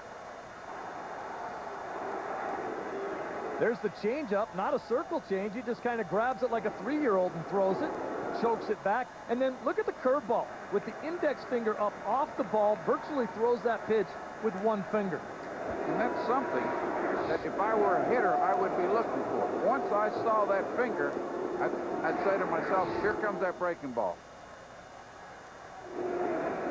Again, Peyton's way out in front of the changeup, but he's deep in the box away from home plate. Boy, you would like to see these Oakland hitters get on the plate and make Rogers change his pattern a little bit. Last night at Shea Stadium, very similar type performance from another really good lefty, Glavin. changing speeds, pitching to the outside part of the plate, coming inside occasionally, mixing in a curveball. Same results as Rogers is getting tonight.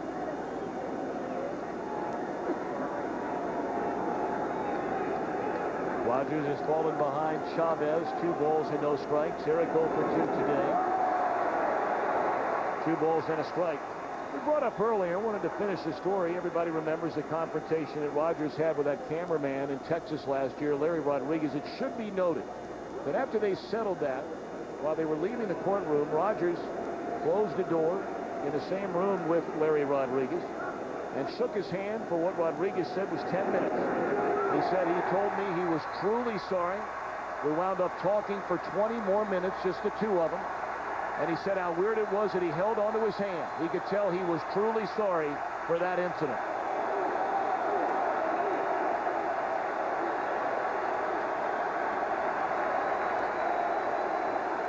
And he's making Oakland truly sorry they showed up for Game 3. Boy, these fans are really into this ball game now. Did he go? Pull.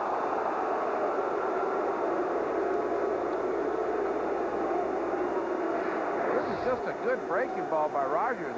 Chavez does a really, really nice job of laying off. That ball had some really tight rotation on it.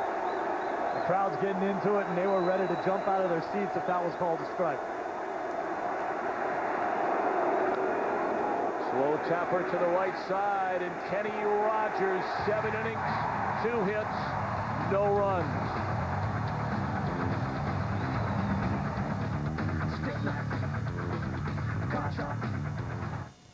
Sponsored by HP. The computer is personal again.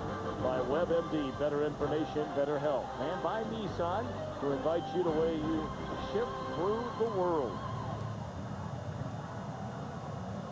A reminder, you can watch the World Series on Fox.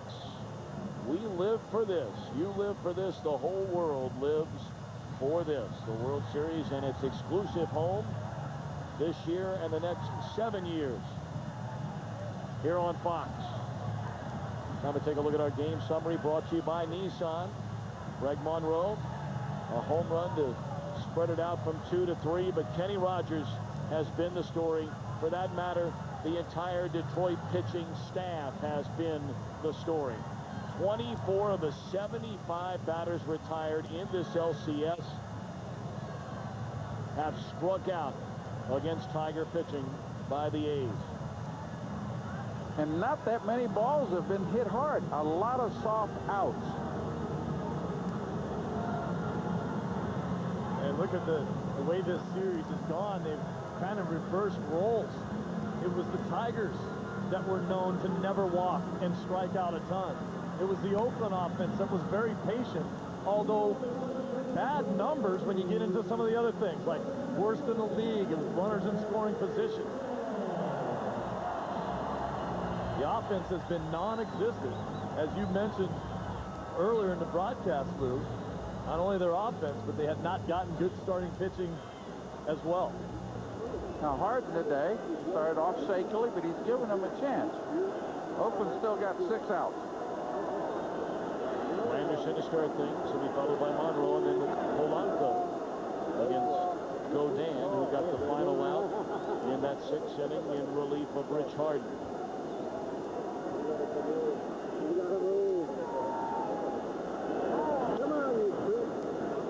Ken Maka telling the story after the game 2 in Oakland. Was asked by a local television station to come out on the field and do a friend a favor by going on live. None of the players would come on after an Oakland loss. Maka agreed. He came out, and there were still about 10 people lingering around the Athletics dugout, fans in the stand, and apparently some guy just lit into Maka like there was no tomorrow. Extremely vulgar language while Maka was trying to conduct an interview. As there's ball 4 to Granderson. And all of it was talking about why not using Dukeshire. He's hurt is the reason why. Let's check in from Los Angeles with Jeannie Zalasko. The fashion trend is catching on. Albert Pujols is ready. How about you? It's game 2 of the NLCS. Coming your way from Shea. The Mets send the rookie John Maine into battle with Cy Young Award winner Chris Carpenter. Cardinals looking to rebound. Game 2 of the NLCS coming up next on Fox. Jeannie, thank you very much. Carpenter pitching in the clinching game for the Cardinals during the Division Series Game 4, went 7+ innings, allowed 2 runs. And that rain out that they had at Shea was an advantage for the Cardinals. It allowed them to pitch Carpenter Game 2 as opposed to Game 3. And even more important now, obviously, Lou, after you lost last night's game, if you're the St. Louis Cardinals, to have your big gun to try and even the series. Especially against a young Met pitcher in Maine.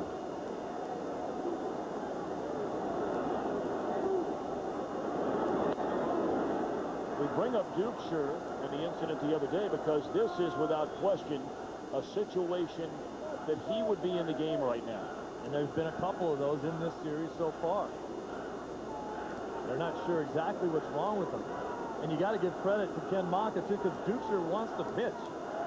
But he looks at his training staff and says, can I hurt the guy if I run him out there? And the trainers aren't sure, so he's not going to take that risk. Pinched nerve in his neck. They're not exactly sure what the problem is. Can't raise his arm up. Dukeshire says, I want to go. But Ken Maka is not going to put a guy in a game that may potentially injure themselves. Well, that's exactly what a major league manager should do in that situation. If a guy isn't healthy, if he's hurt, you don't use him. That's how you get further hurt. You've got a guy that will be a key component of their bullpen for many years to come. Yeah, these are big games, but that's his career. They're paying a lot of attention, rightfully so, to Granderson over at first base. You may remember they played hit and run early in the game with this duo when Granderson led off the first inning with a walk, and then Monroe had a base hit in the right. It's 2-1. If you're going to do it, Lou Piniella, is this a count to do it? A lot of managers like this count. Yeah, I don't think that with Monroe up there that Leland will put the hit and run on. I think he'll allow Monroe to pick out a pitch that he can drive. I don't think he'll want to take the bat out of his hand by hitting and running in this situation. Maybe just a straight steal. There goes a runner. Taken inside. No chance to get him. That's the base stealing speed that Granderson has. Jim Leland hates guys getting thrown out, though. That's why he's less aggressive on the bases. Great jump by Granderson. He will learn to steal more bases. He wants to go more often. Well, you see him look in there. Does that tell you the hit and run is on? Him looking back, a lot of times at least, that's what you hear from base runners. Well, with less than 2 outs, you better look back as a runner. You want to see if someone's swinging the bat, regardless of whether or not it's a hit and run. You can get decoyed by a middle infielder if you don't know where the ball is. If the guy hits the ball and you don't take one peek like Granderson did, they can decoy you into sliding it into second base on a ball that's a double in the gap.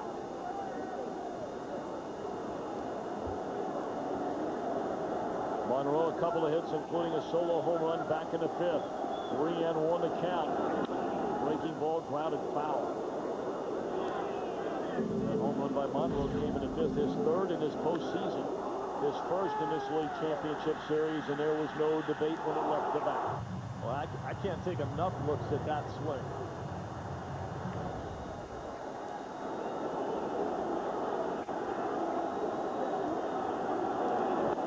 Did he go the appeal? No, says Chuck Merrill. And that's ball 4. Back-to-back walks now here in the 7th by Godin. Let's take a peek at our Travelers in sync box score for the Detroit Tigers. They only have 5 hits in a game. You know, I know that Polanco's been lights out swinging the bat this series, and he's hit Oakland really, really well all year. But I wouldn't be surprised here if Polanco doesn't lay the ball down, advance 2 runners, see if Detroit can tack on a run or 2. Polanco had 8 sacrifices during the regular season. And while we have a moment, let's send it downstairs to Chris Myers. Tom, we saw Granderson stealing second. He's from Chicago, telling me before the game his mom and dad, family, relatives driving over to see him play here in person. He thought he was going to be a basketball player growing up. It wasn't until his sophomore year in college when a scout noticed his explosiveness, his quickness, which has helped him playing in the outfield, and obviously helped Curtis Granderson steal that base moments ago. Well, let's see if Polanco is indeed asked to put down the sacrifice. He has 2 hits, including an RBI today. He squares. I like this type of baseball. I'm with you.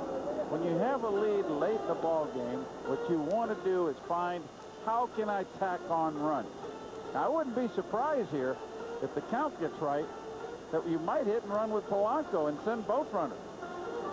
Now you've got both corners in. The 2 middle infielders are bunched up the middle, cheating a little bit. There are a lot of holes out there. The only reason I don't like that with nobody out is a line drive at a middle infielder is a triple play. Triple play. Well, that's the chance that you take. But the reason you're taking a chance is because you're ahead. Oh, you can be so much more aggressive if you're Tim Whelan right now than you can if you're Ken Maka. Polanco squares. But he handles the bat so well, does Polanco, that he's the kind of guy that he might show you bunt so the pitcher's thinking bunt, and then just pull the bat back and put the bat on the ball. Well, the decision is if he continues to bunt. Oh, what a great play by Scudero. That ball almost went right into center field. I like the A's handicap over the baseball cap look. There's a quick replay. That ball could have easily gotten past him, and with Granderson's speed, you know he stands up and he's ending up on third base.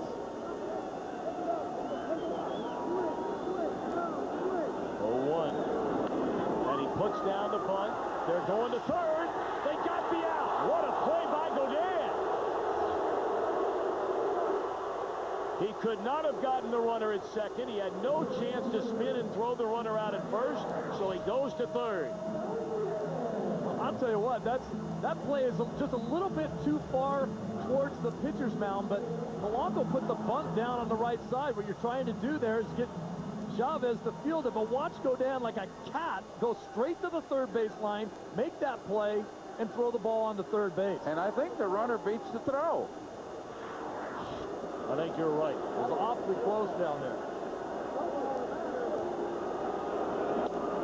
Maglio Ordonez. Let's take a look at that ball at third base by Mike Riley.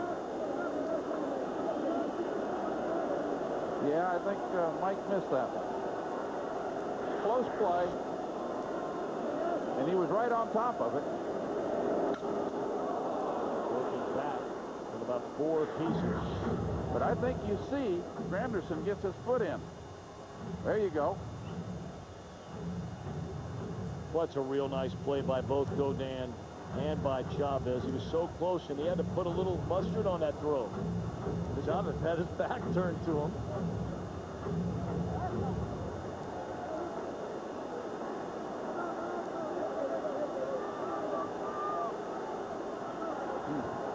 That is close. 0-2 on Ordonez. And a ground ball to short. Can they turn 2? There's one. Throw to first in the dirt. Swisher able to get a glove on him, but can't pick it cleanly. And again, there is the absence of Ellis at second base. Turns the ball so well. Jimenez has had trouble, Steve, the whole time. Yes, he has. And I'll tell you what, Swisher got lucky here, too. He knocks this ball down, but given the score in this game and the importance and how late it is, as a first baseman, you should come off the bag and smother that ball. Because if it gets by you, a run scores, and you can't afford to have a run scoring this late in the ball game, making a 4-0 game. Swisher knocks it down. Carlos Guillen coming up. They're going to bring on Joe Kennedy out of the Athletics bullpen. We'll be right back.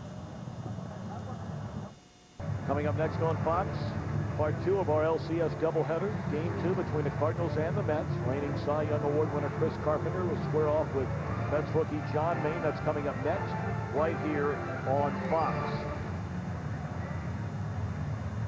Steve, watching Jimenez trying to turn that double play. I know that Ron Washington is an excellent infield instructor, but he can't be too pleased the way Jimenez is trying to turn these double plays. Well, there's 3 ways to turn a double play as a second baseman. One is the way Jimenez is doing it. But you usually do this. He stays on the backside of the bag trying to protect himself from Polanco. But you usually turn it like that when you have a lot of time. He did have a lot of time, but he didn't make a strong throw.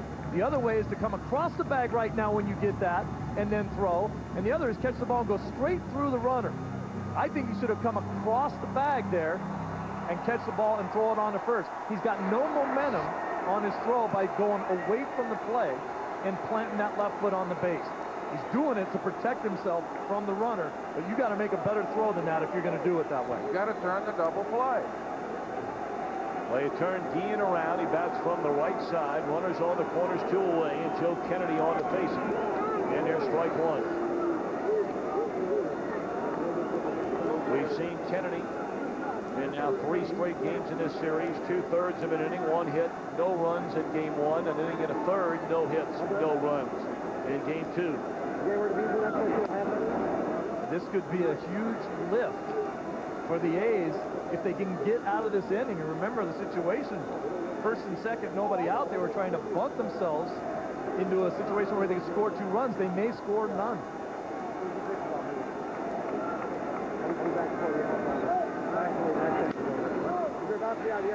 Tapper down to third, and that'll end the inning. So the A's wiggle off the hook. We move to the 8th, 3-0 Detroit. Nighttime nearly upon us in downtown Detroit, Michigan. Wind chill down in the high 20s. It was in the low 30s when we got started 2.5 hours ago. And certainly the Athletics bats have been put in a deep freeze through the first 7 frames by Kenny Rogers. Here we go in the 8th. Swisher taking all the way. The A's need base runners. Ball 1 to Swisher. Well, they've gone through the lineup a few times. Kenny Rogers isn't going to change his game plan, especially for a guy like Swisher, who they've been throwing a steady diet of changeup and breaking balls. He better start sitting on one, and the rest of this lineup has got to do something right now. He's getting the ball up. He hasn't done that all game. Fernando Rodney getting loose in the bullpen. Of course, Kenny Rogers was for so many years known for walking Andrew Jones with the bases loaded, ending the New York Mets season in 1999, 1 game short of the World Series.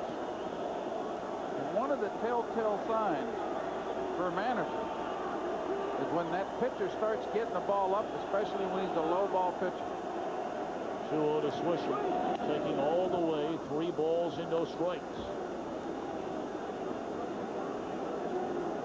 Rogers talked about that walk time after time after time through the years. You see his next pitch will be his 90th. Here's a 3-0 to Swisher. And there's a strike he might take again. 1999, Game 6 at Turner Field in the 11th inning, game tied at 9.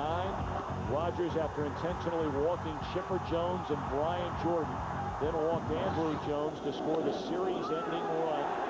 There's a strike to Swisher, and he can't believe the call by Darrell Cousins. I tell you what, I thought it was a pretty good pitch. But right now, the A's feel like everything's going not their way. That ball came back over the plate.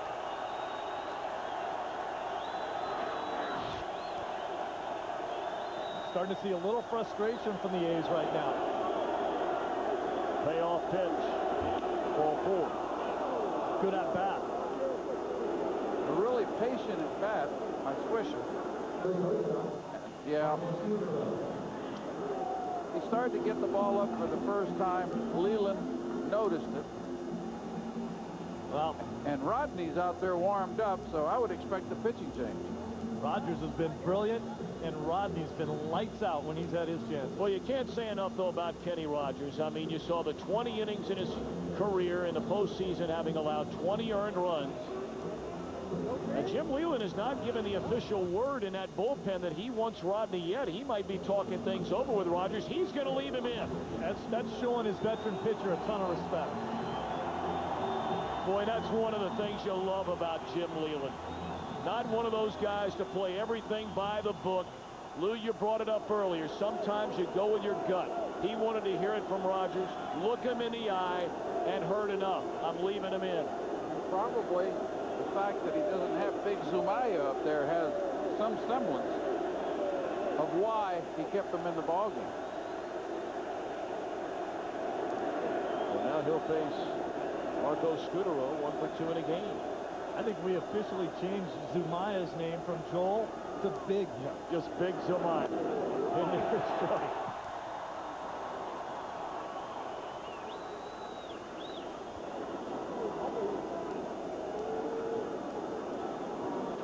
Kilty on the on-deck circle. He swings the bat pretty well from the right side, too.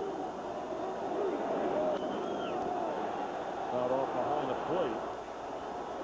And with that in mind, we'll see if maybe Leyland comes out after this batter. Kelty has done most of his damage through the years against left-handed pitching. 323 he hit this year against lefties, and there was a lot of concern in that A's dugout as to why he wasn't playing against the left-handed pitching they've seen in this series to get more offense.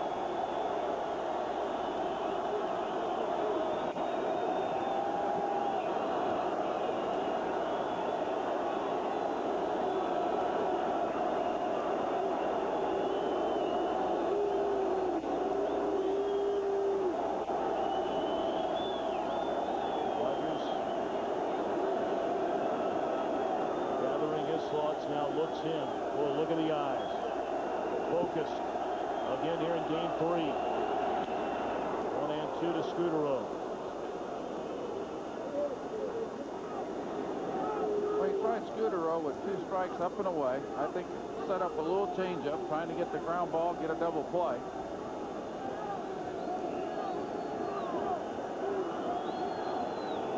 It's a hard thing to tell yourself to do, but if you're a hitter in this situation, you've got to sit off speed. Yeah, there it was. There it was. And that's just Kenny Rogers. You know, he doesn't break the 90-mile-an-hour mark very often with his fastball. And right now he's not throwing his fastball with intent to throw it for a strike. In Oakland, he would have broken 90 miles an hour with his fastball. 2-2. Rounded down to third. Inge to second. The turn. Not in time.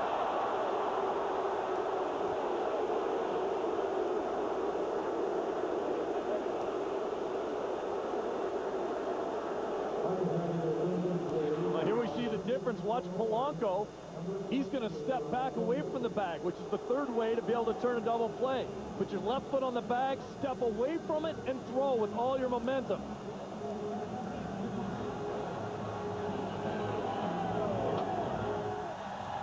Kenny Rogers, high fives, standing ovation. What a sensational outing again tonight by this postseason off-maligned left-hander, Kenny Rogers.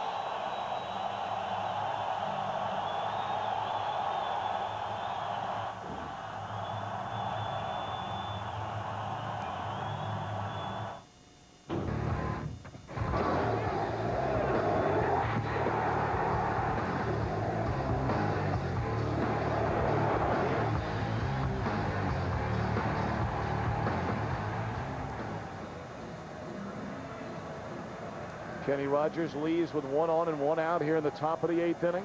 We caught up with Kenny Rogers about this special Detroit team before the game today. When you get a group of guys together that understand and are coached and managed the way we are, we've learned how to play the game the right way. And when you do that and get that type of guys together, it's a unique atmosphere. And I think we all enjoy each other. And I think as a result of playing the game as a unit and not separately. Fernando Rodney takes over on the mound. Kelty will stay in to hit. He's a switch hitter, but has done far more damage against left-handers than against right-handers. And that's not only this year, but his entire career. This season at .325 with 7 of his 8 home runs against left-handed pitching. In .229 against the righties. Rodney has been sensational.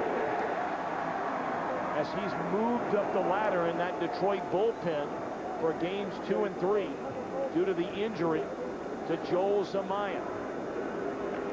Fernando Rodney gets left-handers out almost better than he gets right-handers out because he's got that great changeup. And that good high riding fastball also.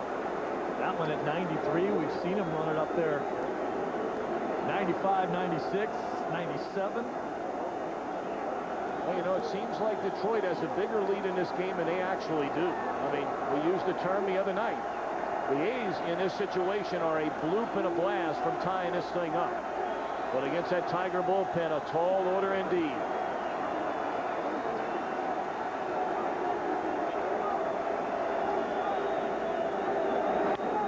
Double play ball here. Look at Polanco.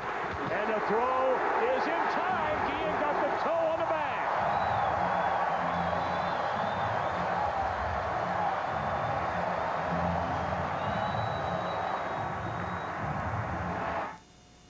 Is lost by Travelers Insurance, in sync, and by Chevy, baseball's #1 fan. Chevy, an American revolution. Bottom of the 8th inning, the Tigers bat for what they hope will be the final time in this game 3 of the ALCS.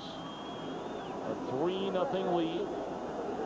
A couple of changes. Mark Kiger becomes the first player in postseason history to make his major league debut in a postseason game. He's in there at second base. And now taking over on the mound, Kiko Calero. Bud Rodriguez to lead it off. Down and away, ball 1. You think Kiger's shaking in his brand new shoes out there, and not because he's cold.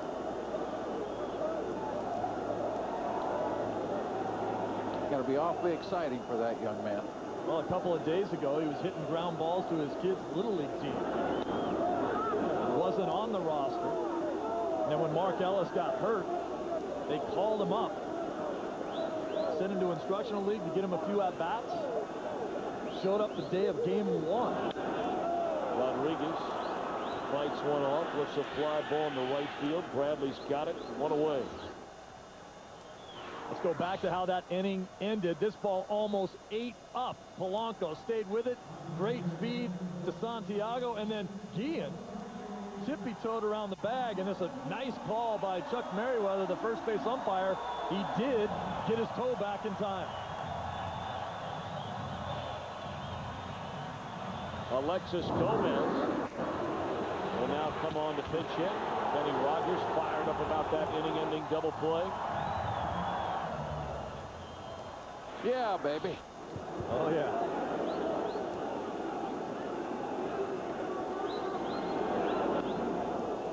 Gomez got the start as the designated hitter in game 3. Had 2 hits, 4 runs batted in, including a 2-run home run. In the 4th inning, a bases-loaded single off the glove of Chavez. Scoring Ordonez and Rodriguez. It gave the Tigers a 4-3 lead. Then in the 6th, he widened the margin with a 2-run home run against Loaiza. Calero with a good fastball, a really, really good slider. Extremely tough on right-hand hitters.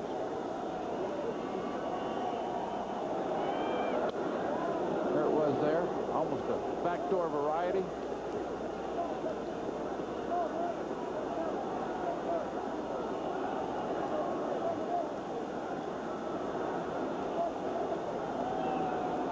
Two on Gomez. Popped up down the left field line. This may fall for a hit. Just foul.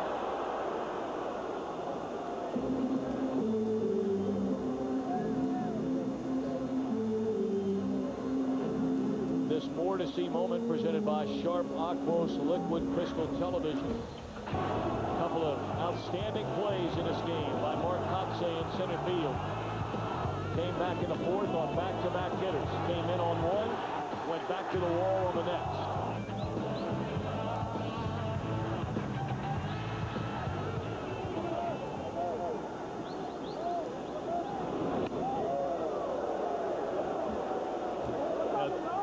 talking about Tiger making his Major League debut here in the postseason. Before Game 1, I was walking into the stadium with him. Went into the clubhouse. They let me in. They wouldn't let him in. The guy didn't recognize him. Didn't know who he was. 3-2 pitch. Served into center field. A base hit by Gomez.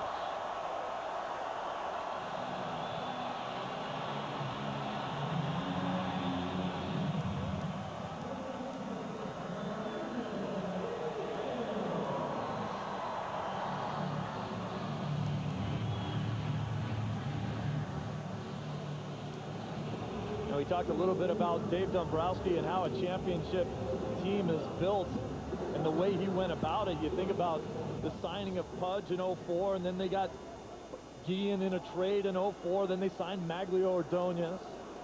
They got Craig Monroe off of waivers 2 seasons back. Polanco,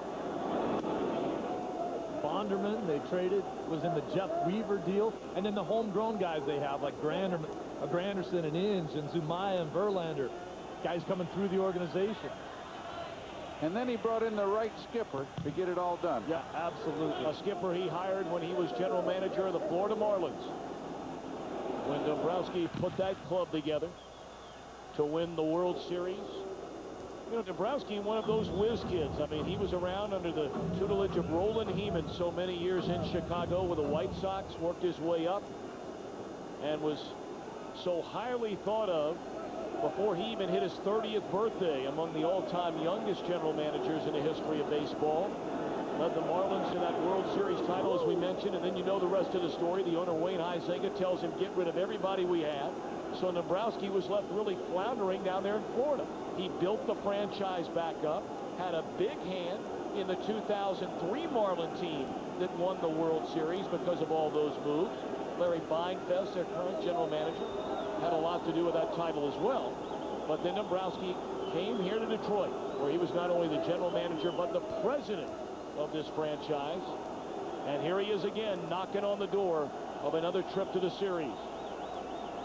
And his running mates with him. And then on the other side of the coin, when you look at what Billy Beane has done with this Oakland A's ball club and how competitive they continue to be when they lose their great players every year because of the constraints for their payroll.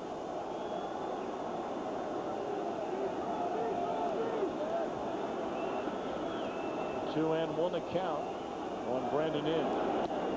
2-2. Inge, in fact, is the only guy left when Dombrowski took over here.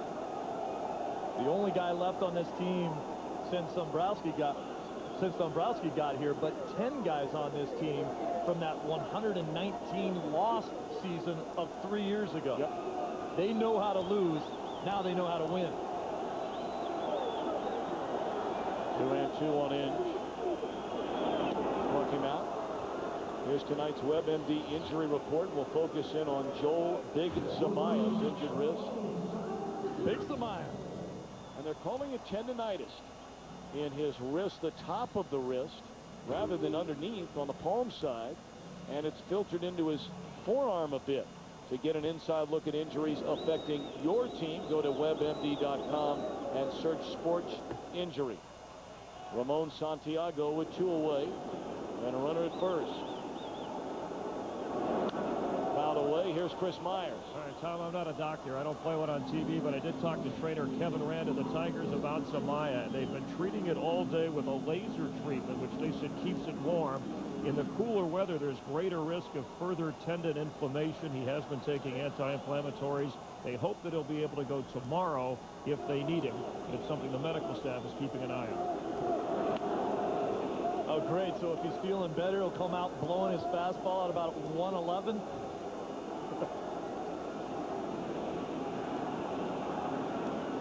1-1 to count on Santiago. Look ahead to the Athletics' 9th inning. They'll have a top of the order. Kendall, Kotsay, and Bradley coming up. On the ground, off the mound. And Tiger actually gets to touch the ball. Welcome to the big league, son. We're going to the 9th. 3-0 Tigers. Are the Tigers indeed a team of destiny here in 2006? They lead 2-0 in this best-of-7 American League Championship Series. They lead 3-0 in the game. And Todd Jones trying to nail it down in the bottom of the ninth. He faces Kendall. It's interesting to note that in the 9th inning, after Jones retired the first 2 batters in Game 2, up came Kendall, base hit. Up came Kotze, base hit. Up came Bradley, base hit. And then Thomas the fly ball to end the game. Foul ball by Kendall. And those hits, with Jones perfecting a 3-run lead, same circumstance here today. Lou, you had some interesting things to say. You know, a Detroit fan came over to you the other day, and, you know, why isn't Zamaya the closer? He throws 100 miles an hour. You know, why is he the closer instead of Todd Jones? And you had some very interesting things to say about that. Well, Jones has got the experience. You've got to have experience in that closer's role. Zamaya is learning pitching in those setup roles.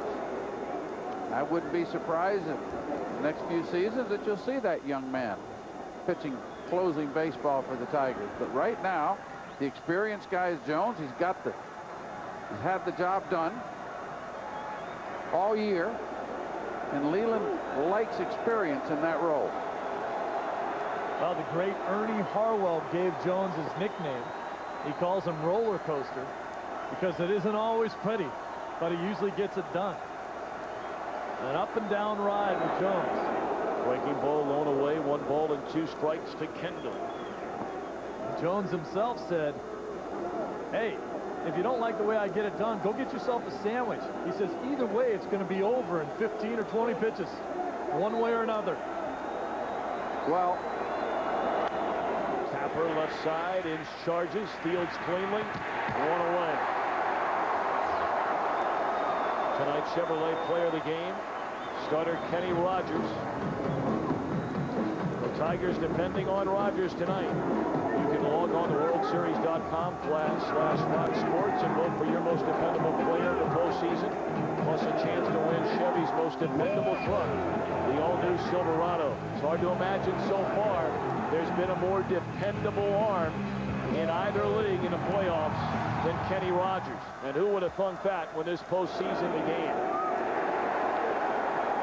Well, what you like about Jones, talking about Jones, notice how he just throws strike 1, gets ahead of the hitter. You know, boy, these different closers on teams that are struggling some. Ball 1, ball 2, and you sit there next to your pitching coach as a manager and you say, fasten your seatbelt, we're in for a rocky ride.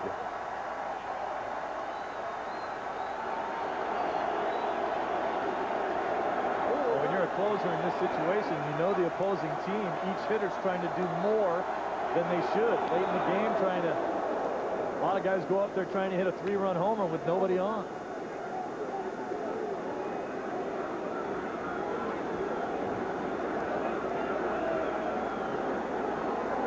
Tigers gunning for their 6th shutout in 76 postseason games.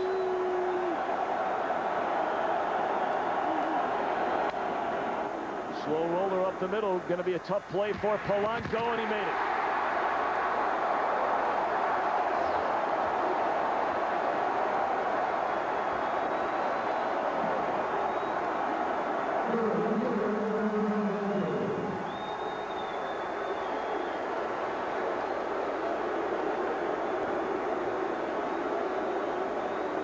Tigers also looking for their 6th straight postseason win. What a great time to get hot. Bradley on the ground up the middle. Santiago throws. The Tigers have a 3-0 lead. A win away from their first trip to the World Series since 1984.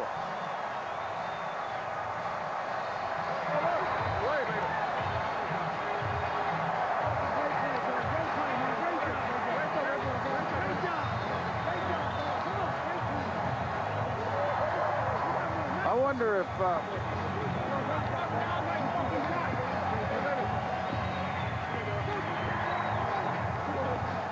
wonder if Leland's a little superstitious. I didn't see him cross the line over there, but now I have seen him cross the line.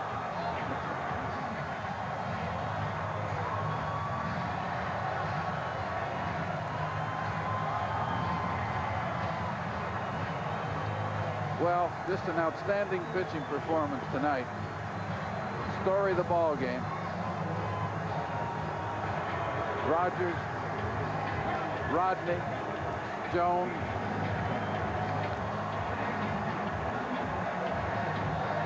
Well, you can just feel the excitement in this city. For so long, they have loved their Detroit Tigers, one of the great baseball towns in the country. So many lean years, down years. As soon as we got off the plane yesterday morning, there's some kind of vibe in this town right now about this baseball team. Let's send it downstairs to Chris Myers. All right, I'm with Kenny Rogers. Who you looking for in the stands waving to, Kenny? I'm looking for my wife, my best friend Tim Meads. He came last time, gave us some good luck. And, congratulations, you're one win away now as a team going to the World Series. Well, that's our goal. I think all of us, that's what we play for, but can't say enough about the way you guys play behind them. You know, it's fantastic. And just look at the fans here. Unbelievable feeling. It's a great scene. Personally for you, your emotions, right? How would you describe them? You've looked very emotional here in this postseason. I'm a little less than last game. I'm pretty sure of that, but it was no less. It's hard for you. There was no less emotion, but I want to stay focused and just pitch my game to these guys because Oakland played great all year long. And I just wanted to keep doing what I did that made me successful against them, but I didn't take any of them for granted because I respect every one of them. When you think about all the years in the game here, and this is why you're out here for these kinds of moments, I can tell you, and we can tell you're taking it in. Well, without a doubt, that's what life's all about. Baseball's about. You got to persevere through the hard times, and I've had my share of hard times and good times, but all this stuff right here that's happening now, it makes everything worthwhile. Can you just give us a comment on Jim Leland and this kind of club and how it's come together? I think we all are so lucky and so fortunate that he wanted to come back, for me especially, I think, for this team, because he's exactly what we needed, but he's a tremendous man, but he just has that knack for giving you what you need at a certain time. He'll get on you when you need it, but he knows when you need a soft pat in the butt, but he doesn't mix words, and I appreciate that. You wanted to stay in. He came out. What was that exchange about? Well, I know. I messed up by walking switch there. I lost my focus for 3 pitches. I couldn't get all the way back, but, you know, it's not about me staying out there and pitching long. I wanted to save the bullpen a little bit, but, you know, we won, and that's all I cared about. Congratulations. Thanks again, Kenny. Appreciate it. Tom? All right, thank you very much, Chris Myers. The producer of tonight's game, Jeff Gallen. Our director, Jim Lynch. Our associate directors, Carol Langley McDermott and Eric Billigmeyer. And our broadcast associates, Brian Biederman and Yvonne Wagner. Senior producer of Fox Sports, Bill Wagner. Executive producers are David Hill and Ed Gorin. I'd like to remind you that coming up next, Jeannie Zelasco, Kevin Kennedy, and Eric Burns will be along in the Fox Network Center. Of course, coming up shortly will be Game 2 of the National League Championship Series for our entire crew. We'll look forward to seeing you tomorrow.